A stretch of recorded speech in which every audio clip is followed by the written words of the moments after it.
Good morning, everybody. I guess actually I can take my mask off since I'm. Hello, hello. Do we have, let's see how many people we have here. All right. Okay, I see some familiar faces there, and we have the STEM Center logged in over there. Good morning. I am Christine Cedergren, and we are here for STEM Saturday, our first virtual STEM Saturday at the middle school. So many of you have been to STEM Saturday in the past, and normally this room here would be filled with people. But today, because of COVID, we are here virtually. So thank you for joining us. I know it's a little bit of a different format, but we're super excited that you're able to be here. Since our first STEM Saturday here at St. Mary Catholic Schools, we have had hundreds of families and students who have celebrated STEM with us here at in our system and also in our community. We're dedicated here at St. Mary Catholic Schools to preparing our youth to be prepared for the jobs of the future. And like many experts have talked about, the jobs of the future have not even been created. So, so we're excited to be a part of that innovation and helping spread the love of STEM. So we offer STEM both in our classrooms from the 4K to 12th grade here, and also outside of school through our STEM club for grades 6 to 12, and then in from K to 5 we offer our after school enrichment program. We also are Project Lead the Way school, so we have modules for Project Lead the Way from kindergarten to 12th grade. So that's an opportunity that is like the icing on the cake of our already rich science curriculum that we offer Project Lead the Way to our students. So we're super excited about the opportunities that we do have here as part of our both curricular and co-curricular experience. And as you can see on our, we included in your packet here, there's offerings about some of our curricular and co-curricular activities. We do have, as part of our STEM club, we offer CAD CAM software, 3D printer, flight simulators, so you can drones, flying and remote control, both with cars and planes, flying and building. We have rocketry, building and launching, and part of that will be at our fly-in this summer on July, pretty sure it's the 23rd. Yes, so we offered that. We'll have that in July, and that'll be in conjunction with the week of EAA. We also offer Camp Invention, which is a week-long hands-on STEM camp, and that'll be here at St. Mary Catholic Middle School. So we would love to have you join us for that. You can register at campinvention.org, and there are opportunities to volunteer for that. So, so there's discounts for volunteer discounts, and then also opportunities for 7th to 9th graders to be counselors in training, and then 10th grade and up can be leadership interns. So we run the gamut from that K to 12th grade for that opportunity as well. So encourage you to check that out and hopefully join us. So with that, we do have a morning of STEM challenges planned, and we put in there in your bag, there is a Ziploc bag that is from Oshkosh Corp for today's activities that begin at 9:15, and I have Jill Stefik, who is in the screen there, and she's a chief engineer at Oshkosh Corp. So she will be leading that activity. And then at 10:30, Chad Motor, who also is a parent here in our system, will be sharing from Pere Foundry an opportunity to talk to you about metallurgy. It's a hard word. And give it a challenge to our students, a contest for that as well. So Jill's challenge is going to be how far a car can go. That's what we're going to start.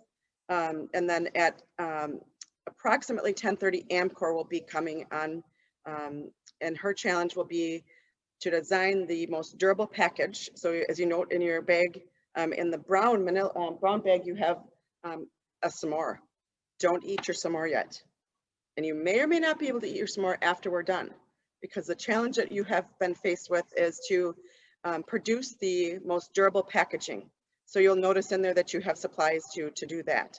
And she'll go more into detail with that. I encourage you to have a spray bottle and a hair dryer on hand for that part of the activity, if possible.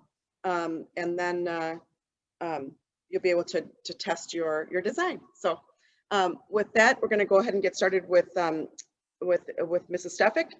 So she'll be leading the. I'm going to turn the camera over to her. So thank you. Okay. Good morning. Let me share.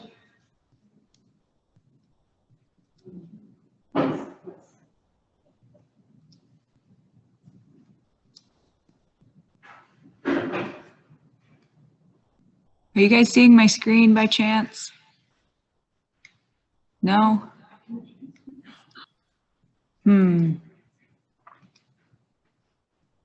No, we can't see your sharing screen, but. Okay. I'm trying.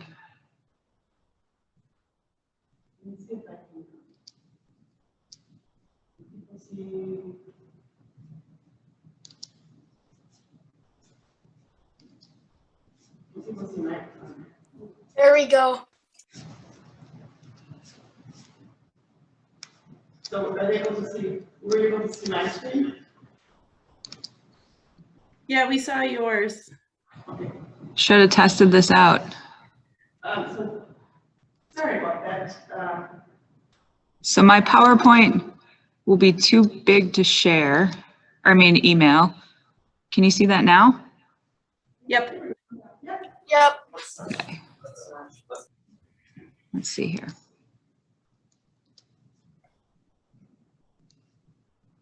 Hopefully that is visible to you.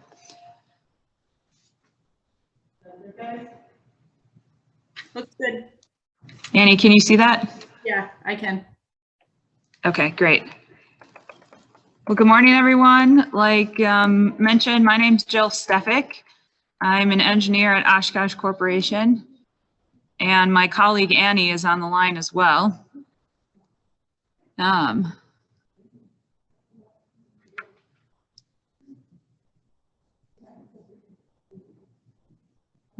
not used to using Zoom, so apologize for the little challenges there.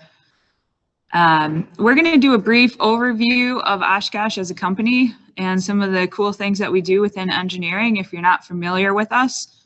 And then we're going to dive into the activity. So bear with me on the talking part. We'll try to cruise through that and show you some interesting things to think about with a local company here in the Fox Valley. So we are a global company. We have about 15,000 team members, and we have people working or facilities in 23 countries and 150 worldwide locations that you can kind of see some there on the screen. You can see in the pie chart below there that we have 4 main segments, and we'll dive into that a little bit further when Annie's going to be presenting. One of the things that we really, like to mention is a lot of the products are making a difference in people's lives. You'll see a lot of our vehicles and products are putting people in some kind of dangerous situations, or our workers are building roads or protecting individuals. So we really take that to heart and take that seriously as we're working and making our products better and better. We have 4 main values at our company. We put people first. We respect the impact we have on each other and on the people we serve and the communities that we are in around the world. We persevere. We're a team that doesn't give up. We've been around for over 100 years, and that's still part of what we do today. We do the right thing. We always work ethically. We respect our environment, and we know, especially through all of these challenges in the last year, that we are better together. We value diversity of thought. We really appreciate our colleagues when we're working together, even as we've had to do more of these Zoom type WebEx meetings where we aren't really able to be face to face with each other. And our people first culture is something that we're really proud of. It's something that, has really been a focus for the last few years here. I'm not sure if I mentioned when I started talking, but I've been at the company for about 15 years, and the people first culture has really, been driven into us. We're engaging, developing, and connecting. We make sure that we're treating not only our employees well, but the people that we're working with. We like to be engaged. This activity in the STEM world is kind of one of those ways that we're engaged in our communities. We try to really get out there and show people what we can do. And we'll get into more of the segments here where Annie is going to be talking about some of our products. Thanks, Jill. Hi, I'm Annie. I'm a principal engineer at Oshkosh Corp. I've been with the company about 10 years. And our company is split into those 4 segments that you saw in that pie chart before. So one of the segments is fire and emergency. We make fire trucks. We also make special fire trucks that are specifically designed for airports, just in case there's any kind of emergency with an airplane or any airport equipment. That's what you see in the middle there. And we also make communication vehicles. Next slide. The next segment is our commercial segment. This is mostly made up of concrete mixers and refuse vehicles. So if you see the garbage trucks, if you look at the mud flaps and see our logo, it's an easy way to tell if that's one of our trucks or not. We also have truck mounted cranes and batch plants, which are facilities that mix up concrete and then put it into the concrete mixer trucks. Yep. And then our third segment is our defense segment. These are the vehicles, the defense vehicles that you see out and about around Oshkosh and in the area. We make heavy vehicles. One of those there in the middle on the left is a HET. That truck is really tall and it's able to actually tow a tank. So it's a pretty big truck, pretty powerful truck. We also make medium trucks, and those are generally cargo trucks. And then we make our light vehicles, which go off-road. We also have a lot of technology that goes into these vehicles. Some of them can drive themselves with autonomous capability.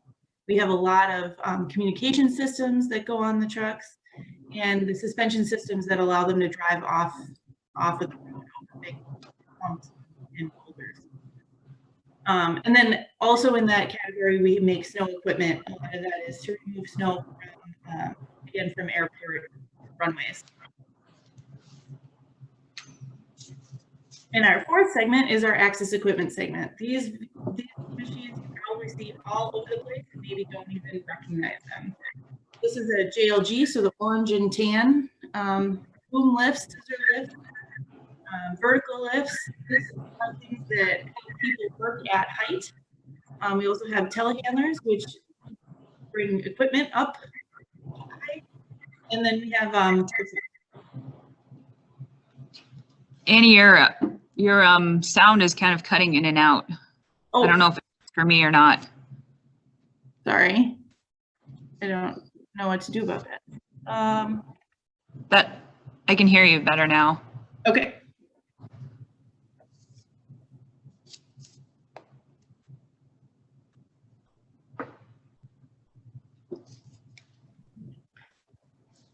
Or maybe we'll, Annie. Yeah. Can you go to the next slide? There we go. Okay, so we also, as Jill said,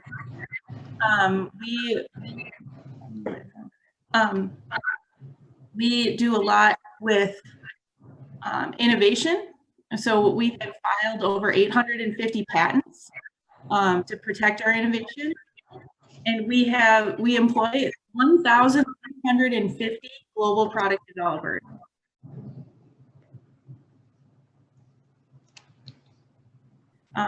We have over 500 engineers who work right here in Oshkosh. Jill and I are two of those people.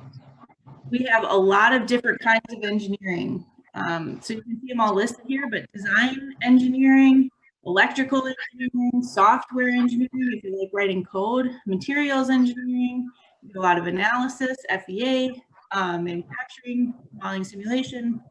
So whatever you're interested in, there's probably some flavor of engineering that's associated with it.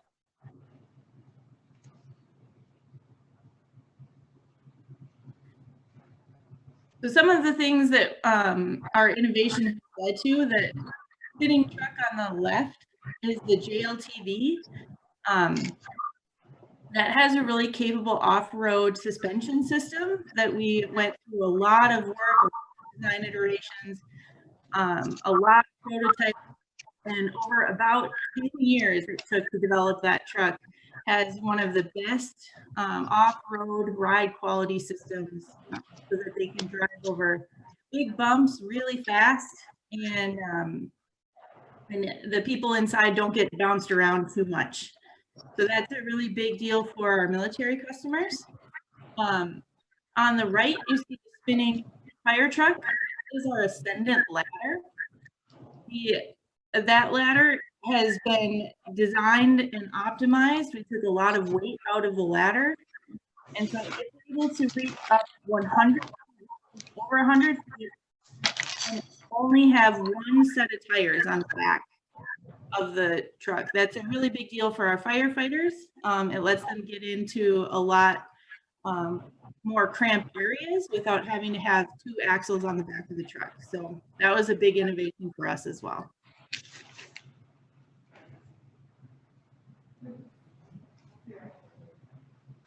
So other ways that we're looking to innovate for impact is in our autonomous group. We do a lot of development on having the vehicles drive themselves. We also spin off some of that technology into active safety features. So being able to detect obstacles ahead of some of the things that you hear about that passenger cars have, we have those implemented on our vehicles as well. We're also looking a lot into electrification, making all of our vehicles electric, or at least partially electric. And then we continue to innovate in the areas of mobility, productivity, and sustainability, making sure that our vehicles have the least amount of impact on the environment.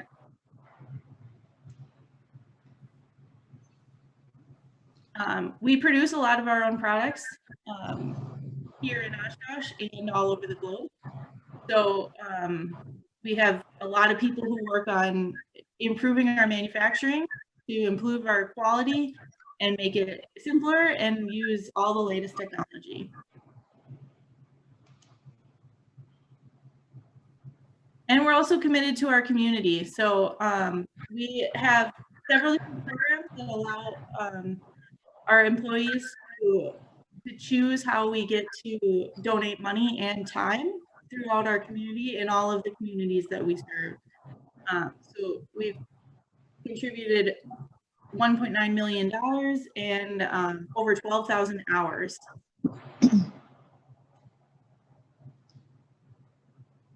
And we also prioritize sustainability. Keep taking care of our planet, taking care of the earth and our people is very, very important. So we've had a 76% reduction in recordable safety incidents since 2004. We've also had a pretty significant reduction in waste to landfill from our manufacturing operations. And over 85% of our team members have participated in education or leadership courses. And these are just some of the awards that we've earned over the past year or two for the way that we operate and the way that we put our customers first and take care of our people, our customers, and our planet. So here's just a video kind of highlighting some of our product. There's no sound to it, so it'll just walk through and Annie and I can speak to it, but you'll see, you know, there's one of our mixers. There's one of the boom lifts that Annie mentioned. There's the suspension on the JLTV. That's actually building the new facility in Oshkosh. That's one of our simulators there.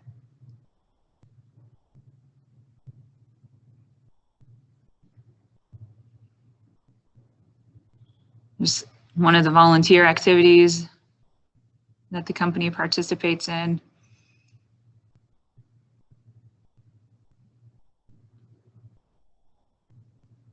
Some of our product at work there. And that is it for all of our company overview. With that, maybe we'll pause if anyone had any questions on those parts or any questions on any of the engineering disciplines that Annie mentioned. If you're curious about anything career-wise, I'll just briefly pause if there's any questions. Okay. Well, then I guess we'll get into the activity. I am assuming that you can still see me, but since I'm not that familiar with Zoom, I can't see myself, so hopefully you can see me. And I'm holding up the bag that you received with supplies. If you want to get that out, we will soon go into our activity. And like Christine had mentioned at the beginning, we're challenging you to see how far you can get your car to go. And we're kind of going to be walking through some of the basics of engineering design. And so you have a bag of supplies, you have your challenge or your requirements. And I would say, you know, while we gave you a small bag of supplies, I believe you'll also need a scissors and some tape. I think that was on the message that went home. And then if you, as we're going through this, if you want to get more creative and find other items around your home, feel free to do that as well. Here is just a very basic overview of various parts that make up a car. So you'll have your frame, your chassis, kind of like this the big structure of your vehicle. And then you'll have your axle connecting your wheels. And then there's an engine or your propulsion. And today, these rubber bands are going to be what gives you your car the power to move forward. So here's your project. Like I mentioned, your goal is to design or build a car that goes the furthest. And we'll kind of walk you through that. This is kind of, you know, how we approach the design process in real life, which you can apply to this activity today in a much more fast and simple perspective. But you always want to define your problem. What are you trying to do? Make your car go the furthest, right? Do you have any requirements? What do your users want? What materials do you have to work with? What environment would it have to go in? In your case, you know, you're just doing it in your own home, but some things we need to think about is the terrain. How will things survive in the environment, in rain and salt, things like that. Brainstorm solutions with your team is often the next step. As engineers, we rarely work alone. We're always in teams, and you know, taking everyone's ideas and trying to critically apply those ideas, try new things. Analyze all of the solutions that you've brainstormed and pick what you think might be the best one. It might not be the best one in the long run after you try testing. And we'll go through that where you'll think of your best design solution. We'll build it, we'll test it, we'll give you some time to make some changes to your design, and then we'll test it again, and we'll kind of chat about what might make your cars go further and have more power in them. And so that is all I have for presentation wise. So I think I'll stop sharing so that I can hopefully see you and see myself. And so you'll notice that you have like your piece of cardboard, right? that's going to be your frame or your chassis. And I have a car built right here that I built in preparation for this. So you'll see that I cut out an area where I put my axle on. So you'll need to cut out, and Annie, jump in if you have any ideas to share too, but you'll need to cut out an area here where you're going to want to make your axle connection.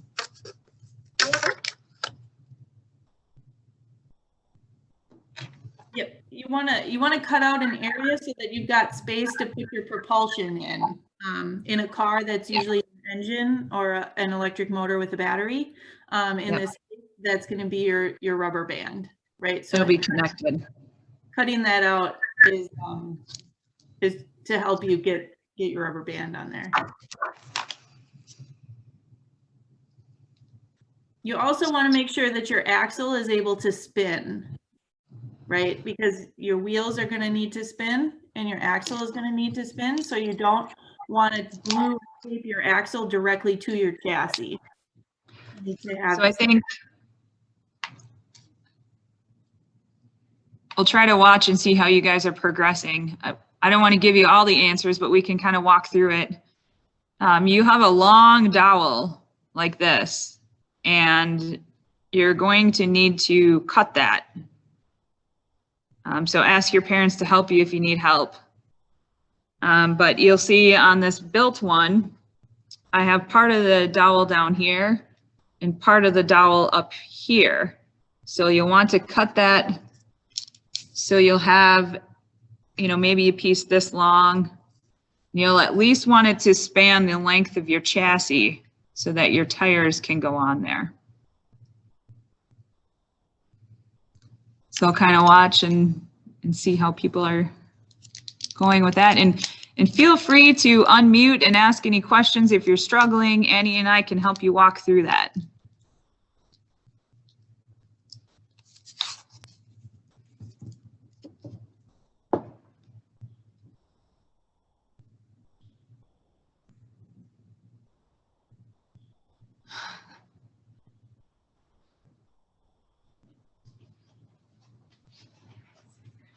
I didn't bring this others.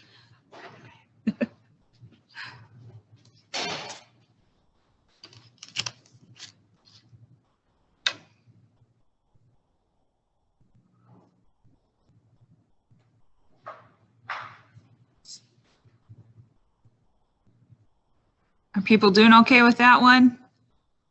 So you also have a straw, and I use that to make the axle part of my car spin. So the straw is a little bit slipperier than the dowel, right?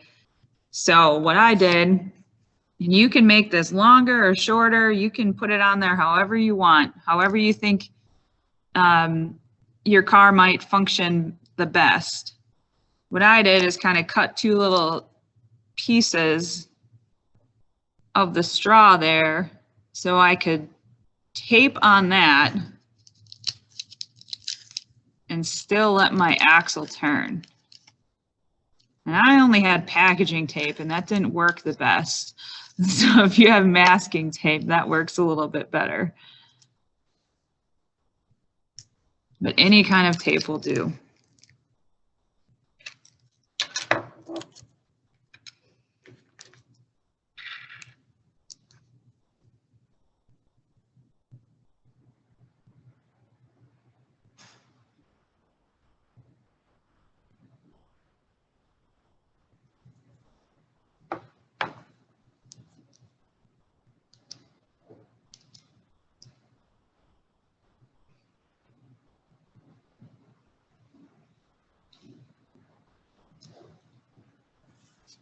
How's everyone doing? Any questions at this point?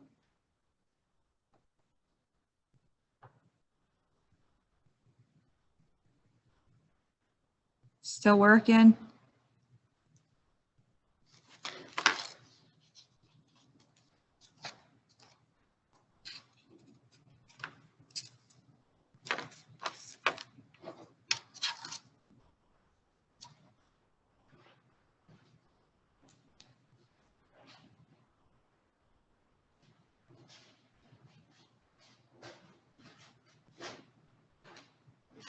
I see one there spinning around a little bit.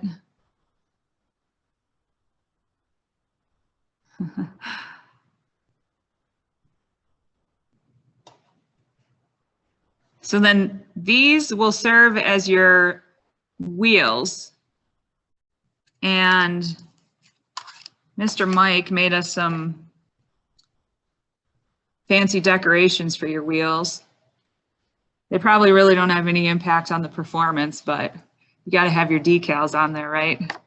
And I think you can color on them as well when you're done. But you can peel these stickers off and put them onto your CD or your tire, your wheel. And I think, Andy, did these go on initially or later? I think those are the grommets that fit inside the CDs to make a tight fit onto your axle. Yeah. We put those on right away? I would, yeah. Okay. So you're going to want to take these two grommets that you have and put them in your CD. Uh-oh, I think he may have given us. There we go. And then you're going to want to slide the dowel through there. And that'll help it grab on.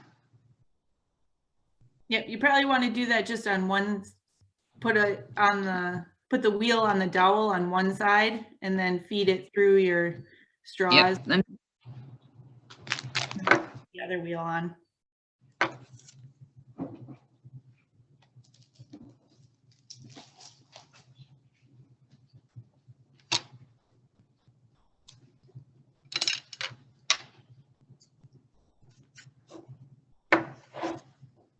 I see a car moving there on one screen.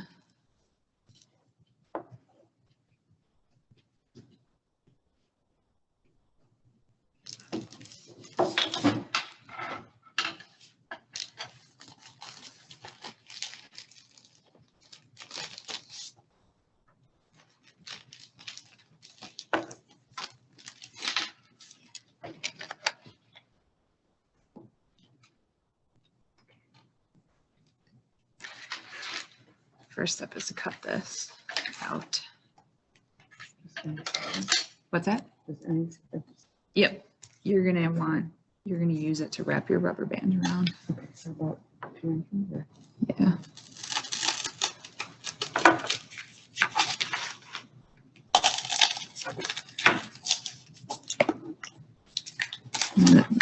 I don't know if you talked about this, but Mike was saying all of the pieces are recycled. Yeah, yep.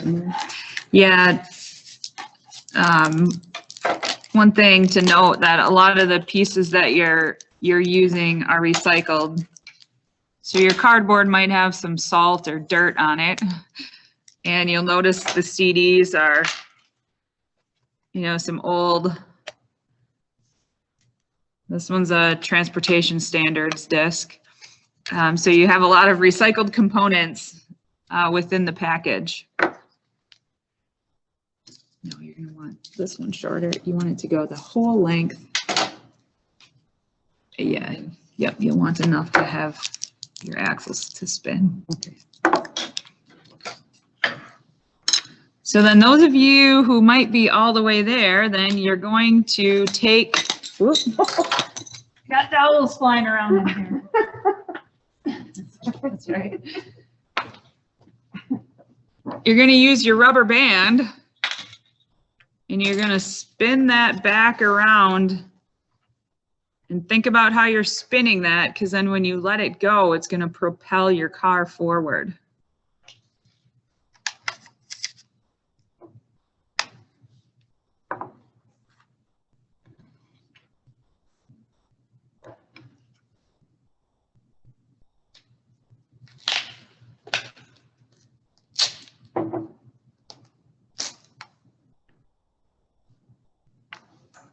So I would say if you're to the point where you have your car built and you can put some power into it with the rubber band. Okay. Test it out And I think hopefully you have a ruler or something to measure with at home. I think Mrs. Christine wants you to send the distance that your car travels to her, and she's going to be tracking that. And then I think Mike has a prize. Yep, and if you want to do that, even take a video of it, you can email me. Oh yeah, and if you want to take a video of your car going, she would appreciate that too.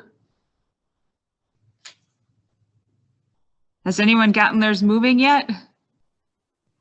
Jill, could you show one more time where the rubber band goes? Yep, you're going to want to put it around here and then twist it around your axle. Hopefully I can see that. And then if you spin it backwards, it's going to tighten the rubber band up. Careful not to snap it in your face. And then when you let it go, all of the energy from the rubber band that you stored in it when you turned it is going to propel it across your floor or your table. If it's easier to start with, you can tie it to the axle by, wrapping it around the axle and putting one loop through the other end. But Yeah. That will restrict the amount of tension that you can get in the rubber band. So not to give too much away, but if you tie it around, you're probably not going to go as far, but it could be a way to get started. And try it both ways. And then I know that I had multiple kits that I brought with me, and some of them had one rubber band, some of them had two rubber bands. So if you have additional rubber bands, either smaller or bigger or multiple at home, you can try those out.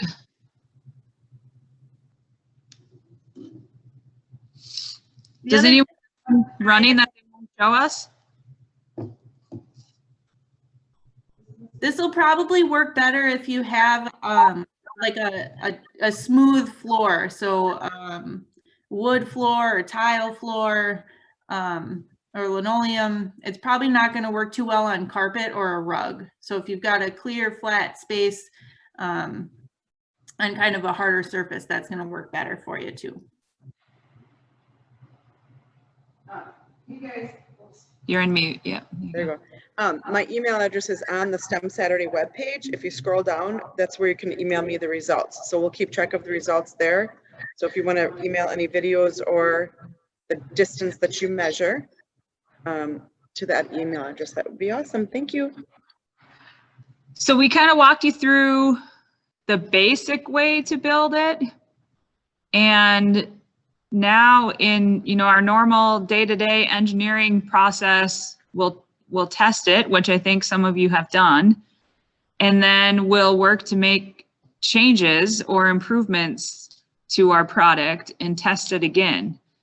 So if you have any ideas outside of what we did, we would encourage you to try that on your car and see if you can make your car go faster or further, I mean. And so we'll give you a little bit of time to think through that. Or ask any questions if you're struggling. And you'll want to make sure that your axle's pretty stable. So those grommets, you're going to want to make sure that they're turning with your wooden dowel. You're going to want to make sure that you haven't taped it down so that it's actually spinning around. Mine's a little wobbly. If it was probably tighter into the cardboard, it would probably go further. So you keep those grommets onto. Yeah. So this is the axle. Yeah. Well, yeah. The rod is your axle. Yeah. Yep. And the grommet is like your wheel hub. And that goes on there. Mm-hmm. It's kind of like a press fit into there. The middle of the grommet is kind of rubberized, so it should press fit into there. This is your axle.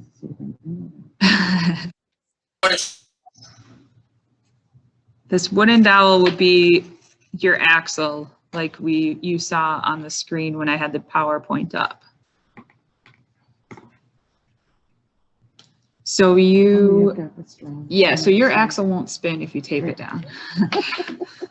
So you can show mine as a mistake. Mrs. Cedergren? Yeah. Mrs. Cedergren's struggling here, so. I wasn't listening to the directions. So you see, she taped her axle down, so her wheels will not spin, so her car will not go anywhere. Okay, in my defense, I wasn't listening to the whole directions. I was just looking at hers. I got the straw. So you want the straw, and you can cut it, you can. So redesign. Yep, so she's making some design modifications. Hopefully making an axle that spins. I see it looks like someone's trying to cut out some of their cardboard to maybe take some weight off, make it go faster. I actually taped on my ass. Yes, would you like to help? See? I can help build robots, but apparently I can't.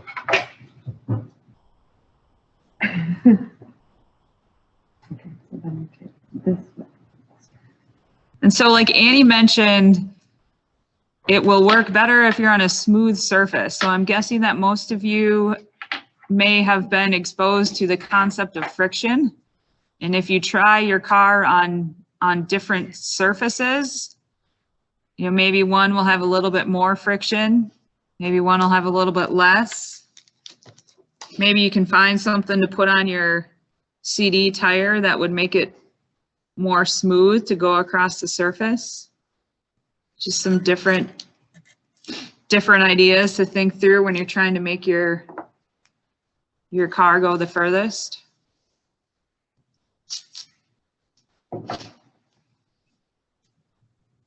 That might be where this packaging tape I had that's really slippery. I could maybe make a ski for it or something.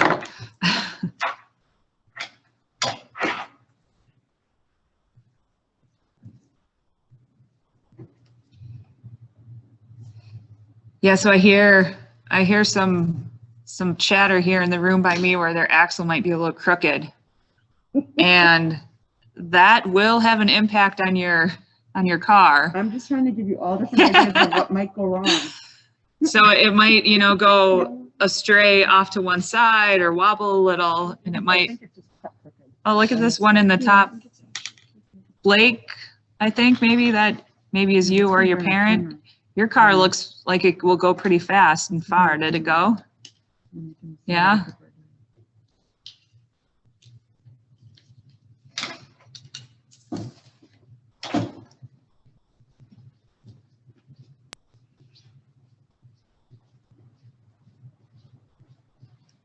I see someone in the STEM lab put theirs up to the screen. Yeah, so I think I thought of something here. If you put a little cross there to hold the rubber band on better. Yeah. Did people see that design modification? Yeah, so that's where, you know, this is like the basic, and now here's your time to go through the engineering design process and you might be able to think of to make it better. So one of the students showed that they put a little extra cross brace, obviously a smaller piece of a dowel right here, so that the rubber band could grab onto that. Probably wind it up a little bit tighter.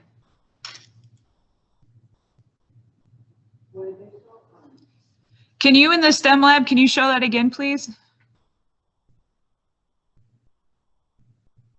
Can you see that little, can you maybe turn that cross piece? Yeah, there you go.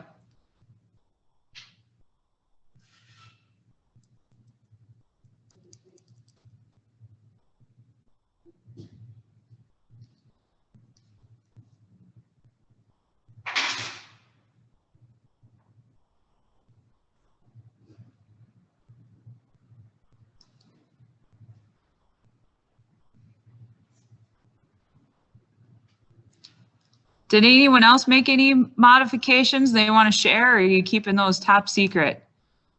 Sometimes we have some technology we keep at Oshkosh pretty top secret too. Someone there raising their hand. Did you want to go off mute and show us something? Hi. Hi, I made the wheels in front. I put them in front, like so that they would propel it from the front. There you go. Good idea. Front wheel drive. Did that make your car go further? See him nodding his head there.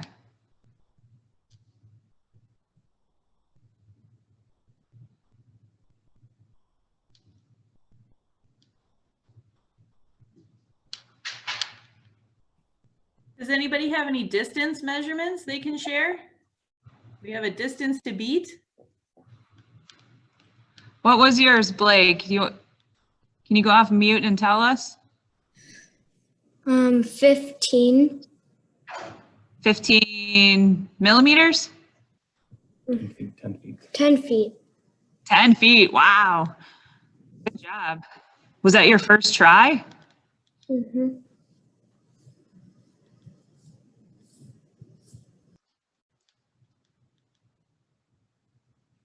Was that with one rubber band or two? Do you have two rubber bands? Put them together and see if it can go further.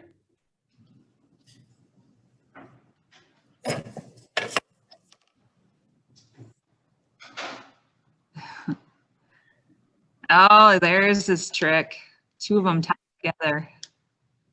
So hopefully none of you were the unlucky bag like one I got that had no rubber bands in it. Not very good quality control on the rubber band car kit making. Did everybody else get rubber bands? Thumbs up. All right, good.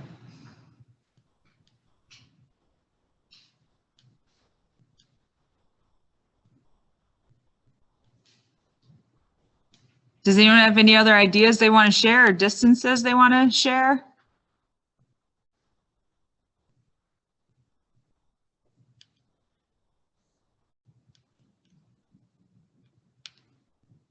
You see quite a big group in the STEM lab there.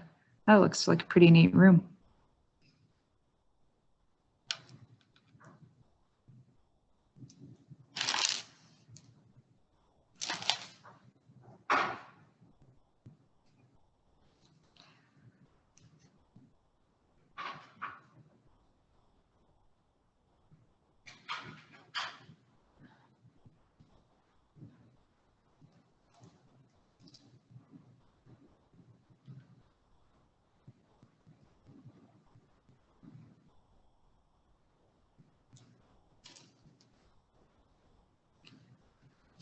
So we'll probably spend maybe the next 8-9 minutes finishing up design and then seeing how you guys are doing. And then maybe if a couple people are able to show us theirs moving, then we'll kind of talk about what you learned and wrap up so you can move on to your next activity.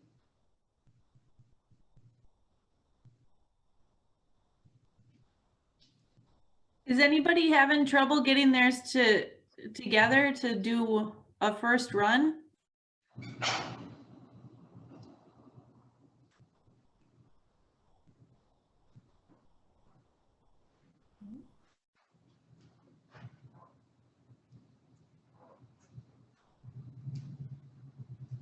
There's one. Looking pretty fancy there with all the green tape and logo. There's another one. All right.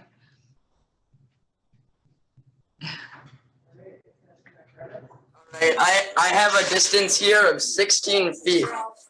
Wow, let's see it. Are you able to point the camera to show us? I can try. We have it hooked up to the computer. Oh, okay. But I can try. Maybe you can do it in that center aisle. We can see down that center aisle. Oh, you can? Yeah. Yeah, if you do it there. It curves to the left, but. Your car curves to the left? Yeah, That seems like a design flaw. it is. Your alignment's off. Can you see that? Really? It's like it's not his car that curves to the right. No, you can't. Yeah, So there's the, so you see the student with the putting tape on theirs right now? If you do it like right at his table and then backwards, we can see it. Over here. All right. Oh, Colton. I think she's talking about Colton, the one with the black t-shirt there. Yeah. Yeah, if you maybe start there and go forward, we should be able to see it. Yeah, I saw it go off to the left there. Or if you start by the adult at the center and drive it towards us, we'll Start be able over to by see it. Mr. Van Esten. It's gonna keep going. If it goes straight, you just gotta, like, you just gotta hold it straight. Oh, it launches rubber bands.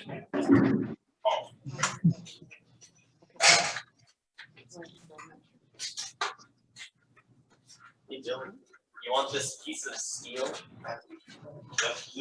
It's a little nice. Other than that, it's fine. Here it goes. Multiple rubber bands. Oh yeah, I saw that there. Looked like it went more straight too. Yeah. Awesome. So email me the results. All right. It was 16 feet. Okay, I'll do let me start a spreadsheet here. And we have a number of families that couldn't join us on, but have kids at home. I think we have a video prepared of one of our employees showing the demo that I showed, that maybe I try to get to you so that those families can watch that video of the instructions on how to build it. Yes, and then also we recorded this, and I don't know if they were going to want to watch the whole thing, but so Charlie, 16 feet. Was that right, Charlie? He's focused on improving now.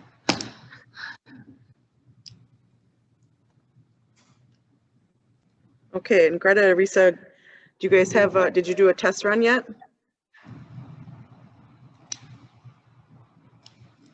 Nope. All right. And Blake. There's his going. He's showing us. Wow. Nice job, buddy. Probably would have went further if it didn't hit that rug there. Blake, what grade are you in?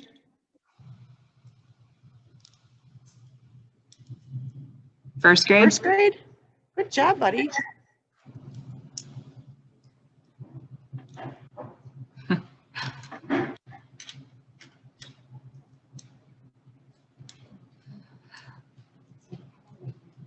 All right, has everyone been able to do a run, at least one?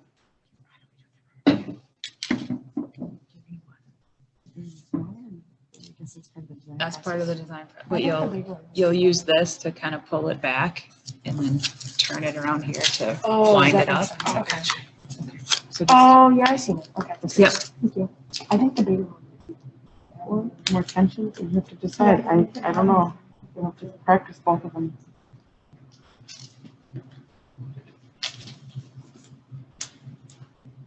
Are we doing that? Creative option. Yeah, yeah. I saw some of them. I said my duct tape. Your tape is colorful.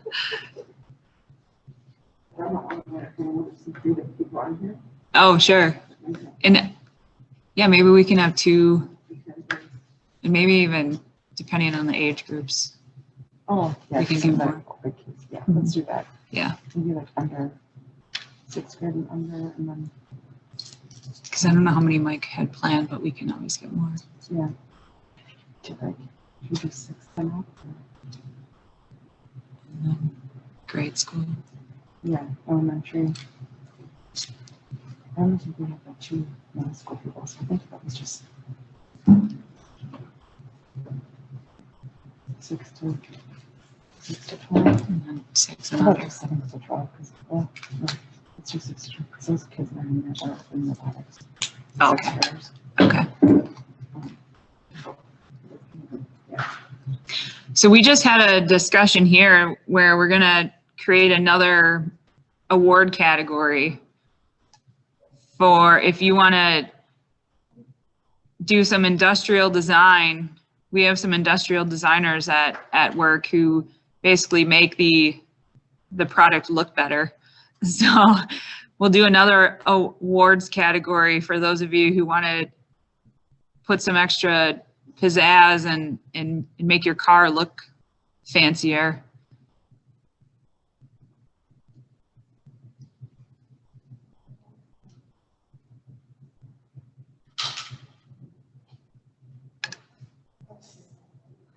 Looks like some people might be out testing right now.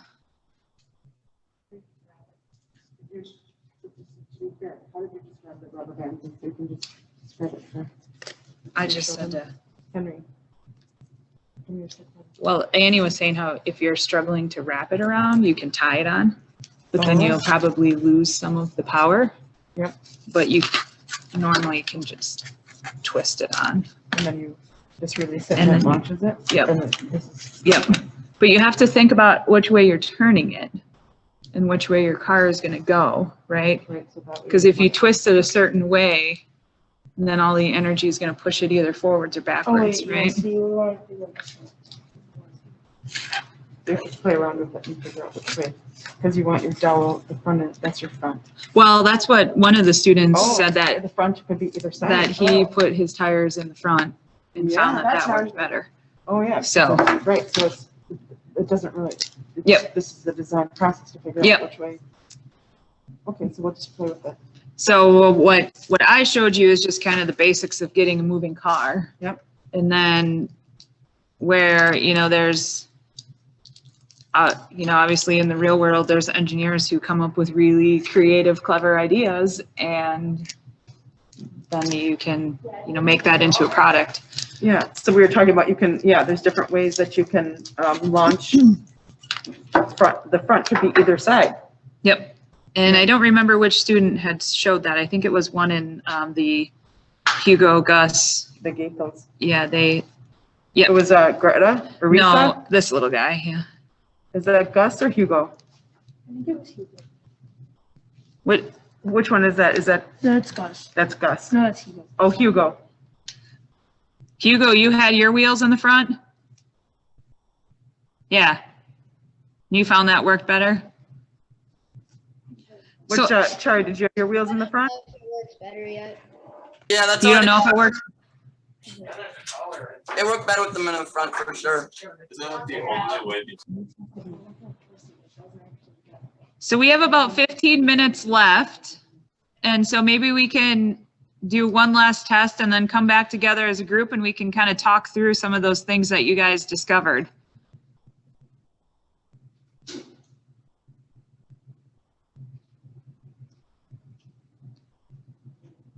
Does anyone want to share any design mishaps they may have had or things that they changed as they were working through? My cardboard kept on bending. Your cardboard kept bending? Yeah, because I got it. When I got it, the cardboard was bent. So I just had to put tons of duct tape. So you use the duct tape to stiffen it up a little bit? Yep. And a dowel, it looks like. Yeah. Nice job. So then does anyone know what concept is working with the rubber band and giving you the energy?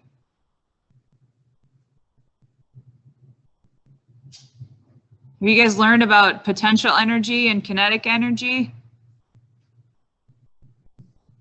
How when you twist it back around there, you're kind of storing up all of the potential energy in the rubber band. And then when you let it go, it propels forward. It's another one of the learning concepts that this activity highlights. And did anyone have a really wobbly axle like mine is? Yeah, I see someone raising their hand. I think if I just would have pushed my grommets, there we go. Now it's a little bit tighter, but mine's not perfect either.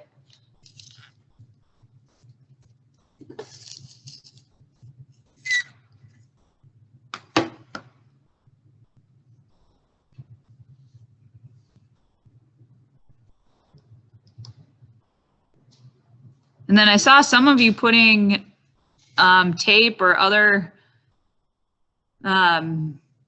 supplies around the edge of the CD. Does anyone want to comment on if that helped or hindered your design? Yeah, so I noticed that with too little friction, it kind of spins out and it just stays in place for a little bit. But with a little bit more friction, it just it gets enough grip to get going.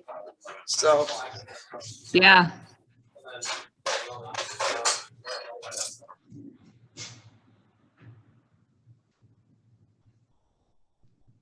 And then did anyone think of different ways to attach their rubber band to the axle?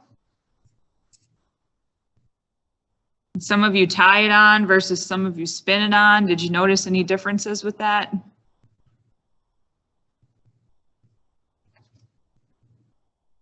And then did anyone try a single rubber band versus double, or maybe you had a larger, thicker rubber band at home or in the lab?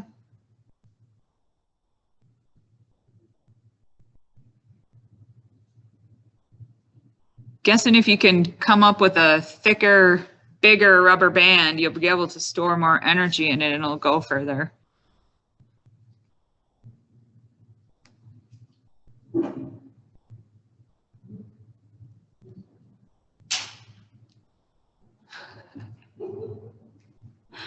Did you get yours to go yet?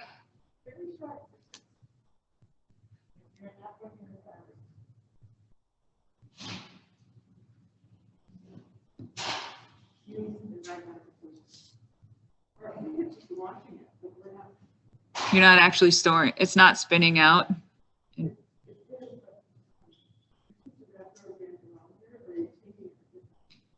You want to wrap it around there so that it'll unwind.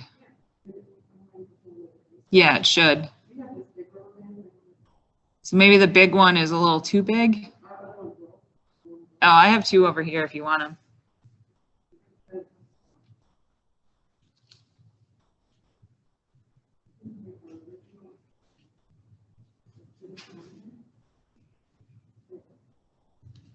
You guys still trying to make your cars better? Has anyone made theirs look fast, look fancy? There's one. Use the stickers a little bit differently there for us. You got that logo right up front, good advertising. What's that?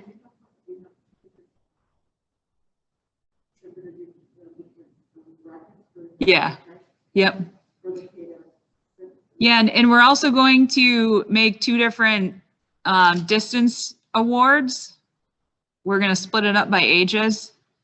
So one for the, I think, grade 6 and under, and then one for grade 6 or grade 7 and above then. Here goes Blake. K to 5, and then. Whoa! We crashed that one. What do we have there in the STEM room? Some chromed up tires there? Stickers on the wheels. Oh yeah, you got, we put some of these cash product stickers in the kits. So you can put that on your vehicle or use them for whatever you want. There it went. Mrs. Cedergren got hers going now. Oh, it's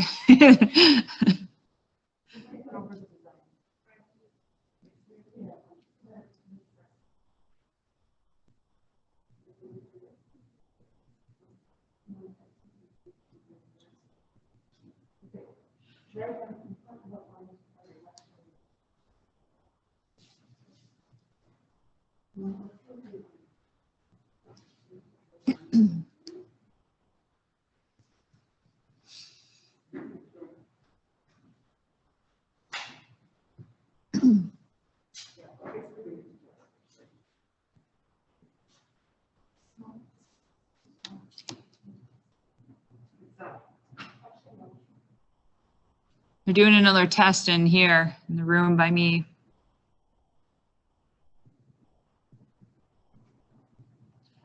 So when do they have till to send their numbers to you?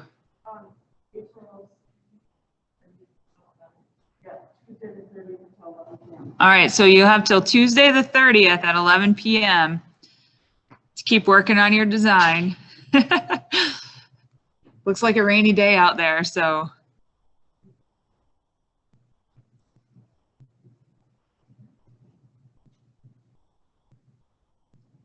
Make them go further, make them look fancier.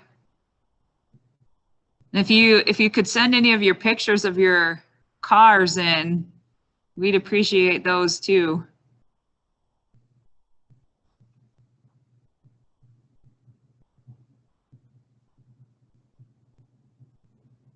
Oh, I saw one crash there in the STEM lab.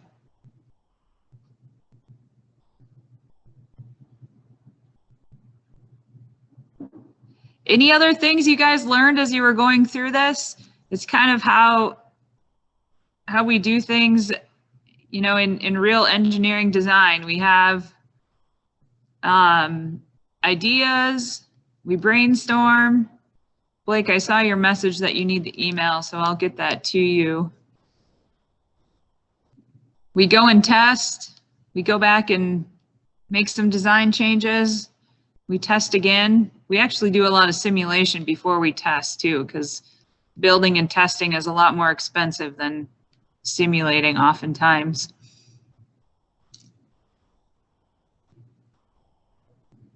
So we had one question on here of what email address should they send the pictures to?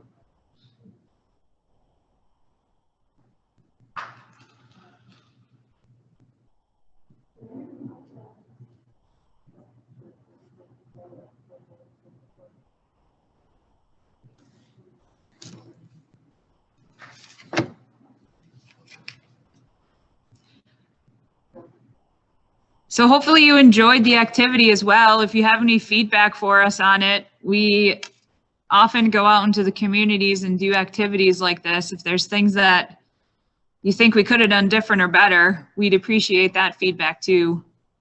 We like to make activities that teach some things, but also are enjoyable and well thought out.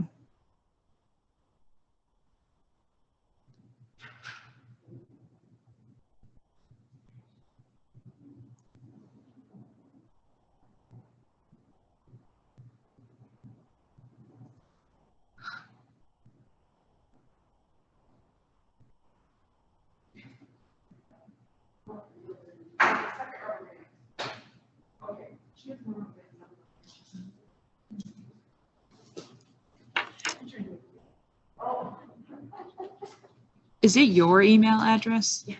Okay. Yeah, it's on that website. Okay. May we please have another rubber band? Yeah, there's two right there. We broke 2 rubber bands. So,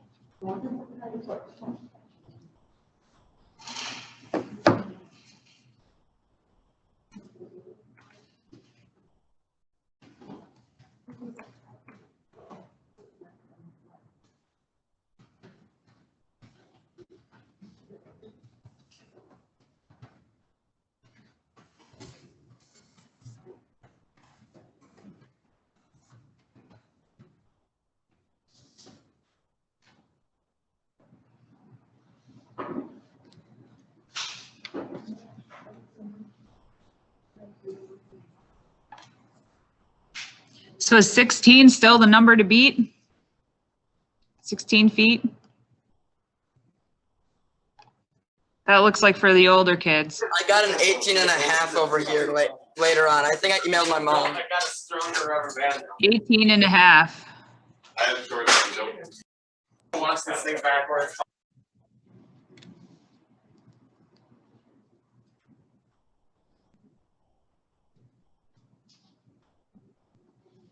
Blake, have you gotten yours going further?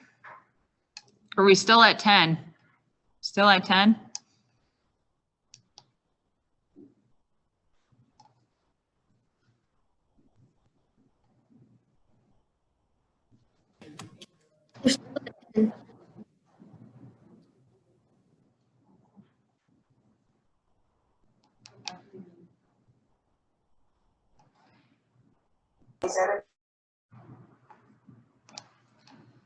Annie, anything that I got 12 feet. That's my one was a car. Let's see. I think that's pretty far. I'll put. Are Tarver and Riker doing it also?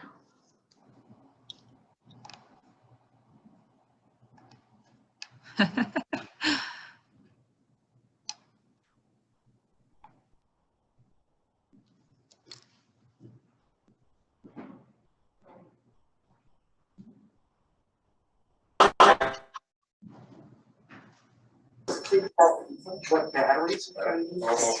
So I'm looking like that. I got 12 feet.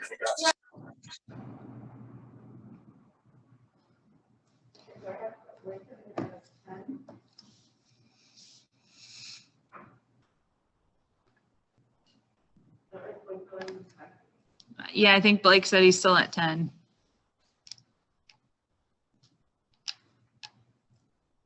For the younger kids, I got 12. What was your name for 12? Edward. Edward.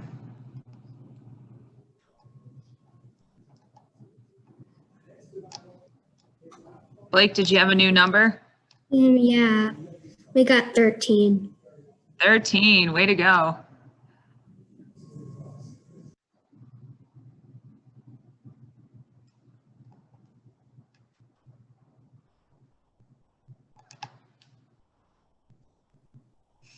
And Blake, is your mom a teacher at the high school?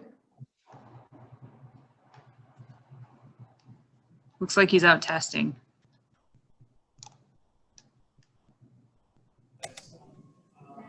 Yeah, she teaches at the high school. Yes, math, is she, Yeah, she teaches math at the high school. cool. And Blake is at St. Gabriel? Yep, Seneca and Blake. Seneca's in second grade. Annika? Seneca. Seneca, sorry. I had my volume down. Okay. Good job over there. Yeah, are you raising your hand? I got 10.5 feet. 10.5? Yeah. And that's, I'm sorry, it's Hugo, right? Are you Gus or Hugo? I'm sorry, buddy. 2.5. What's your name? Gus. Gus, you got Gus. 10.5 or 2.5? 10.5. 10.5, okay. 10.5. Good job. 2.5.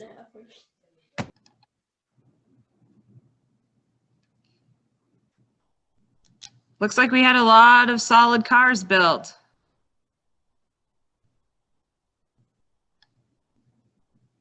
So the launching is the challenge for us over here. You have broken 4 rubber bands.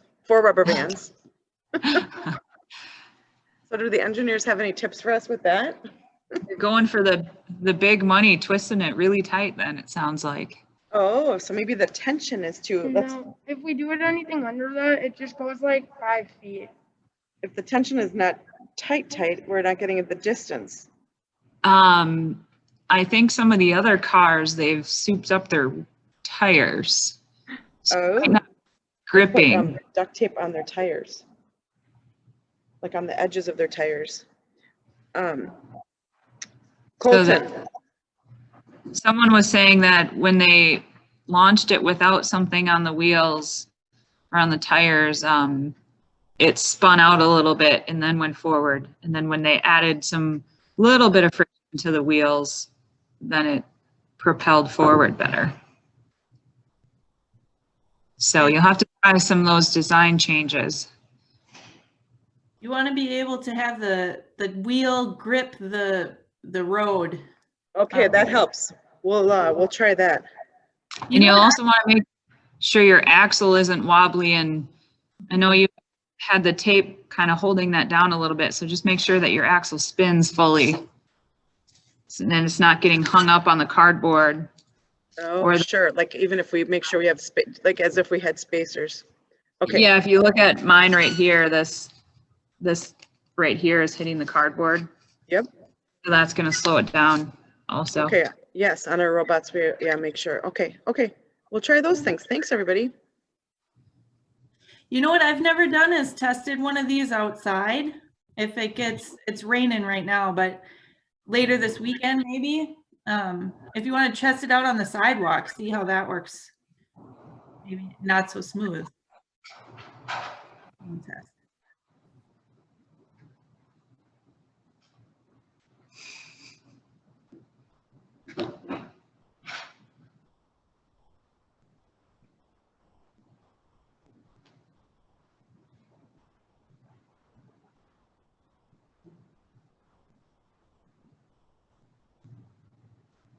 Looks like everyone in the Hugo Gus Raisa Greta household is testing theirs. Or at least I can't see anyone.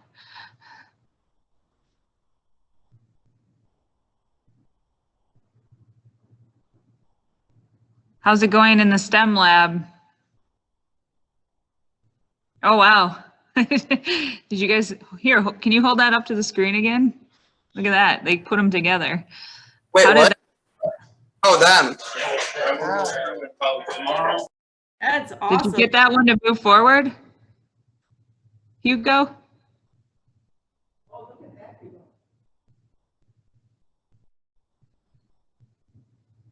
No, he's got a double axle. Okay, I'll hold it.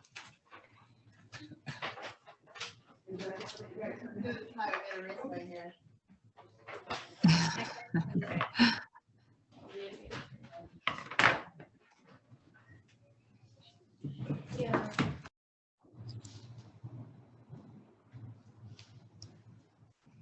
Mr. Mueller has joined us. Mr. Mueller.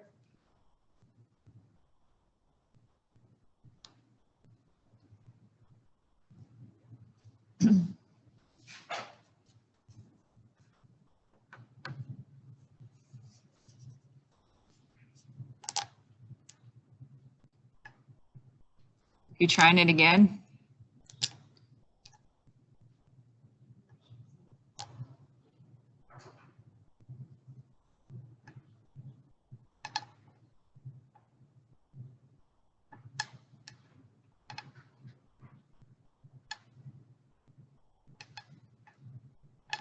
So those of you who are making improvements, did you want to share any with the group at all? Or anything that you learned as you were working through building it? No, everyone's just building, building, building.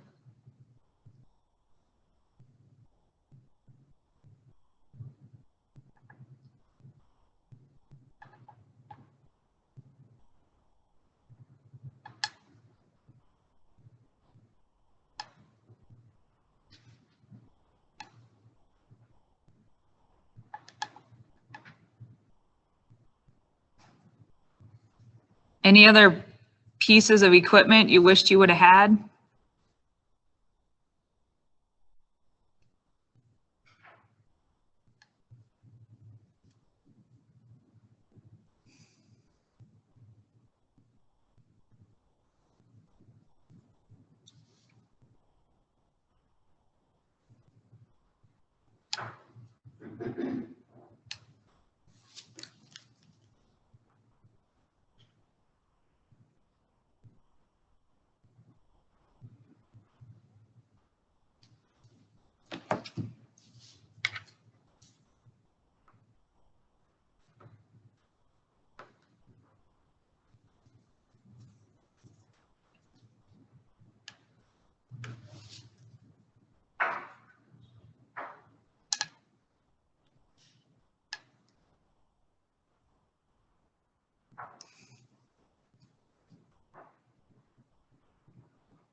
All right, anybody have any distances to report? Is there anybody at the STEM Center that has different distances? Or are you guys onto another project over there? What are you guys working on?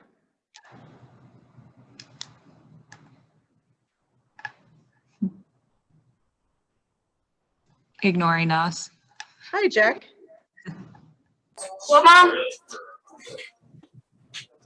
Does anybody else have anything to report for distances over there? I'm redoing my whole entire car. Okay. Is Jack building one? No. Somebody building an airplane over there? Yeah, he's building an airplane. Maybe you guys can show the other people what else you're building over there. So an airplane. What is Caden working on? Well, Jack was.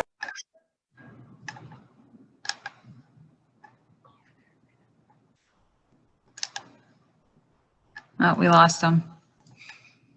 Or they muted. Oh, RC cars. Okay, Blake, you have a distance to report?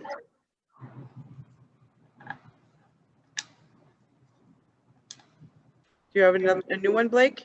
I think you're muted, buddy. If you unmute, Blake.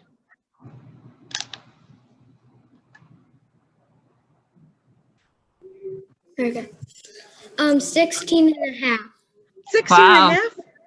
What did you Awesome. do to make it improve? Well, we were trying it this way, we were doing it this way and it would keep turning that way. Pull it up a little higher. We were doing it like this way, so then it was turning right. But once we did it this way, it was keep going straight. Oh, way to go. Nice. Do you have your rubber band tied onto the front? Or just looped around it? Just looped around? Mm-hmm. Okay, so I'm going to add Blake changes to 16.5. Is that what he said, Mrs. Stefak? Yeah, that's what he said. Okay, thank you. And did Edward have one? Oh yeah, 12 feet. Now I'm redoing one. I'm making another. What about the Walsh? Are any of the Walshes doing it? Yeah, they are, but there's broke. There's broke. Uh-oh. Uh-oh. What about Colton? Colton, did you test yours? Uh-oh. There we go. Yeah, I think he has one. All right, let's see. Can Colton show us what he has? The Walshes have given up. The Walshes have given up? He didn't really What want happened? They can build robots, but they can't build a car, a vehicle?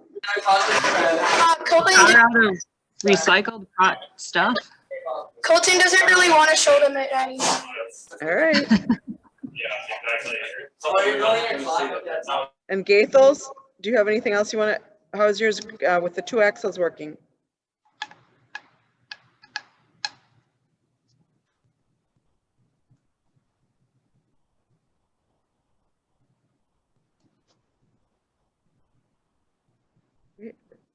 Oh.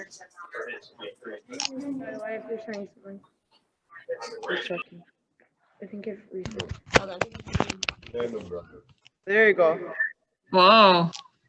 3. Make it into a fire truck, but not the special Amcor kind. Are you going to make it spin? You're making it into a fire truck?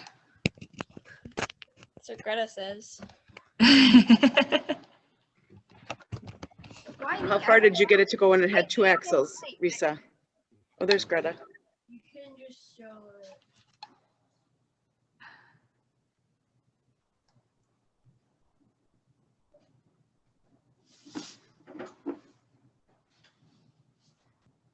All right.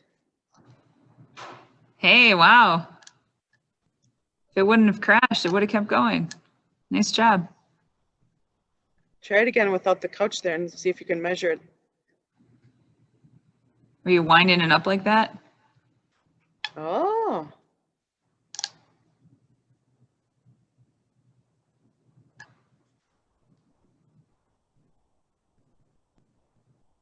So they will wind up that way. There it goes. Wow. That went further than I thought it was going to. Nice. Do you have a tape measure? You can measure it? Awesome. Even on carpet too. Did somebody try it outside, did they say, Mrs. Stefik? No, Annie was saying that she has never tried it outside, and maybe once it's not raining to give it a try. Right. Just Okay. no cheating down a hill. Find a flat sidewalk. Gathos, if you report what your distance is, I'll put it in the spreadsheet here. And who is LZIK?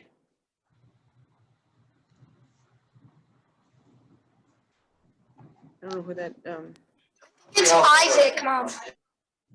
oh, it's an I. Isaac? Isaac. What is Isaac's last name? Is that? No. You know him? In first grade. All right.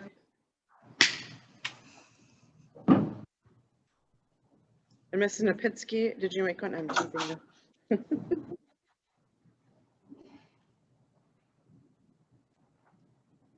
Mr. Moda, we should have given you a kit, and Mrs. Bredesen. I would have loved it. Right. We'll get one over to you and you can play with it. Awesome. The deadline is Tuesday at 11 p.m. So maybe we should have an adult division. Mine, I will definitely not win. Over 18 division. Who's over 18? Yeah, Gaethel? yeah, all of us are over 18, aren't we? Oh, over 18. Yeah.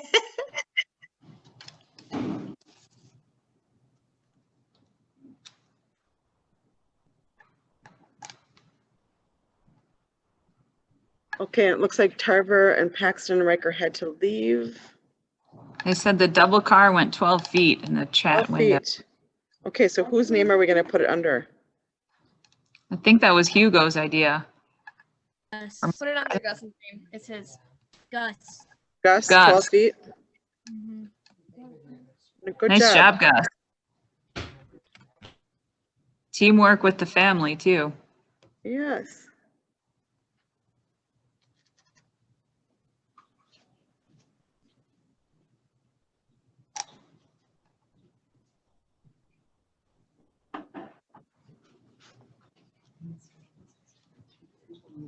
Okay. So, they can submit their No, I appreciate you guys taking the time to build these cars with us. Hopefully you enjoyed it. Hopefully you learned a few things. If you have any questions or comments, please feel free to send them to Mrs. Cedergren, and I'm sure she'll get them to us. And think that you have until Tuesday at 11 p.m. to submit your distances, and we'll get some of those awards out. Don't forget the award division for the best looking car as well. We'll add that to the list. And I think your next session will be starting here.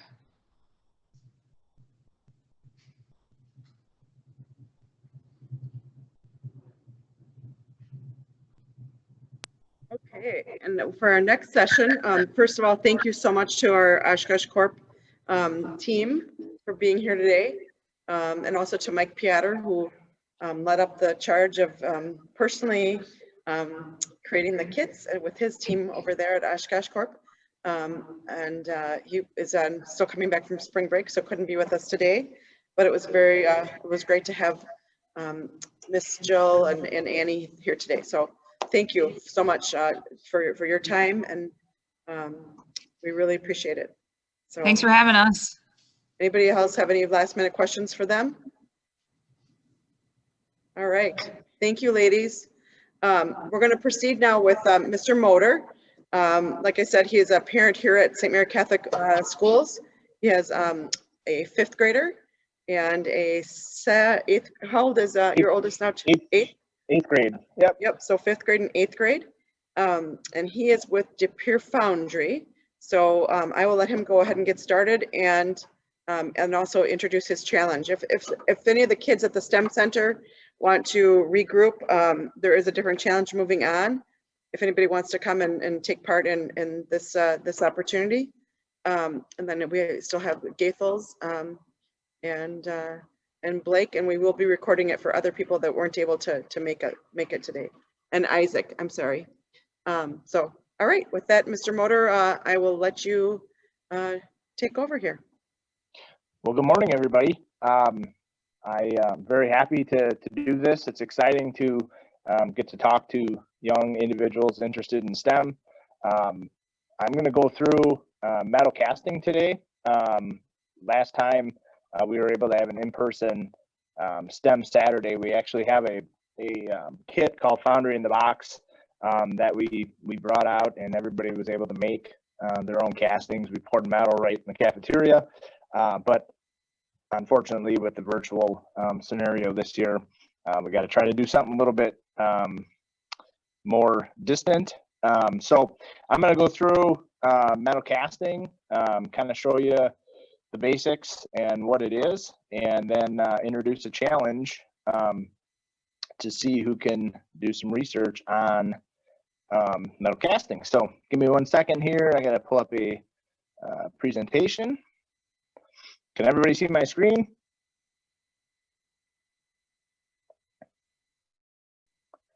Just nod your head if you can. So, all right. So what is metal casting?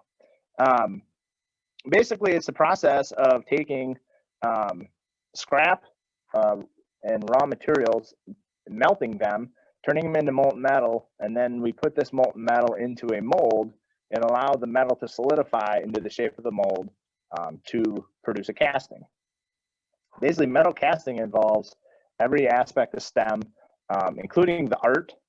So a lot of castings are used as art. So any jewelry, rings, things like that, that's all metal casting. So a few facts about metal casting. 90% of all durable goods, so basically any household products, anything like that, 90% of them contain a metal casting of some sort. Okay, it's an old process. So about 5,000 years ago is when we discovered casting. Today, the 3 most common materials used are aluminum, iron, and copper. So copper, in terms of bronze and brass. Again, a lot of industrial applications, a lot of art, things like that. The U.S. still has about 1,750 foundries, in different states. Wisconsin's the 5th largest metal casting state in the U.S. The metal casting industry supports just under 500,000 jobs. So there's a lot of people engaged in metal casting. It goes back to the dawn of the United States, where 7 foundry people actually signed the U.S. Declaration of Independence. So it's a historic process. So, and kind of fun. 10 feet is about the farthest you'll ever be from a metal casting. So again, we're going to go through some of the processes used to create castings. So where are metal castings used? You guys just heard from Oshkosh Corp. They use a ton of them. But things like tractors, trucks, cars, medical equipment, a lot of x-ray bases are metal castings. MRI machines are metal castings. Semi-trucks going up and down the road. Air conditioners, heaters, sporting equipment. So golf clubs are metal castings. Mining. So when we're taking minerals and things out of the ground and converting them to useful products, the equipment used to do that has a lot of metal castings. The average car has about 600 pounds of castings, and that's everything from your airbag housing is a metal casting. Your seat belt, the little mechanism where the seat belts are clicked together, those are all metal castings. In your steering column, metal castings, engine blocks, brakes, all those metal castings. So there's a lot of castings in your vehicle that you're driving around in, or your parents are driving around in. Okay, some famous, this one in particular is a famous error. Okay, if everybody's familiar with the United States Liberty Bell, it's famous for its crack. That's a casting defect. Okay, so if you've ever been to the Liberty Bell exhibit in Philadelphia, they actually have an X-ray of this casting showing the defect inside it that caused the famous crack. So another application of metal castings are bells. So the bells at St. Mary's Church, at all the other churches, are all bells. They're all castings. So some of the processes used, sand casting. Sand casting is the most prevalent process, where we're literally taking sand, just like you would play with on the beach, or you use in different things. Taking sand and we're molding it around a pattern. That gives us the shape of the casting. So there's different glues that stick those sand grains together. And if we could do Foundry in the box, you'd get to touch it, feel it with your hands. Think kinetic sand. If any of you have kinetic sand at home that you play with, that's kind of like Foundry molding sand, where when you squeeze it, it holds its shape. That's basically what sand casting process is. Okay.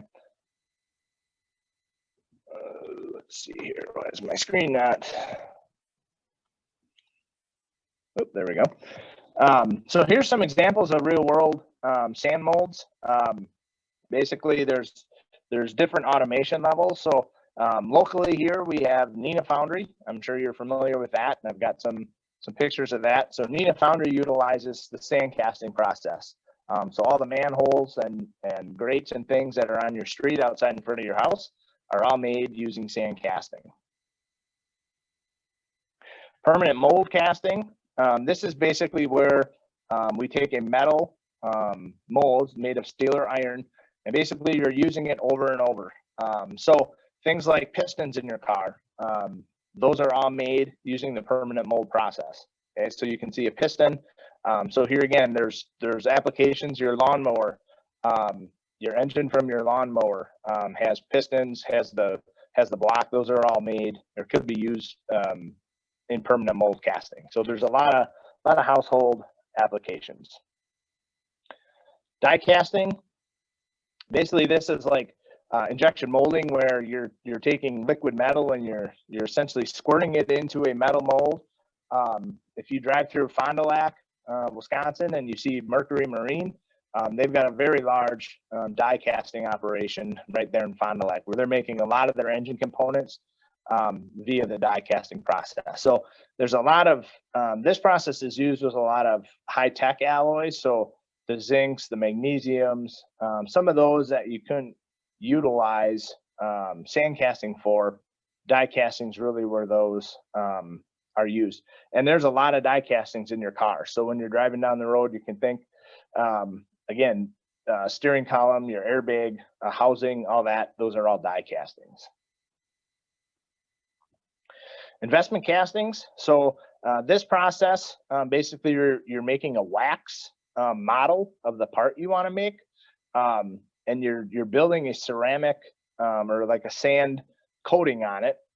Think kind of like an eggshell, and then you're melting out that wax, and then you pour metal in where the wax was. So some jewelry. So if you were going to make a ring, this is a good chance this is how you're going to make it, is with investment casting. So if you've ever seen some of the Lord of the Rings movies or any of that, they reference casting in those movies quite a bit, and those are all investment castings.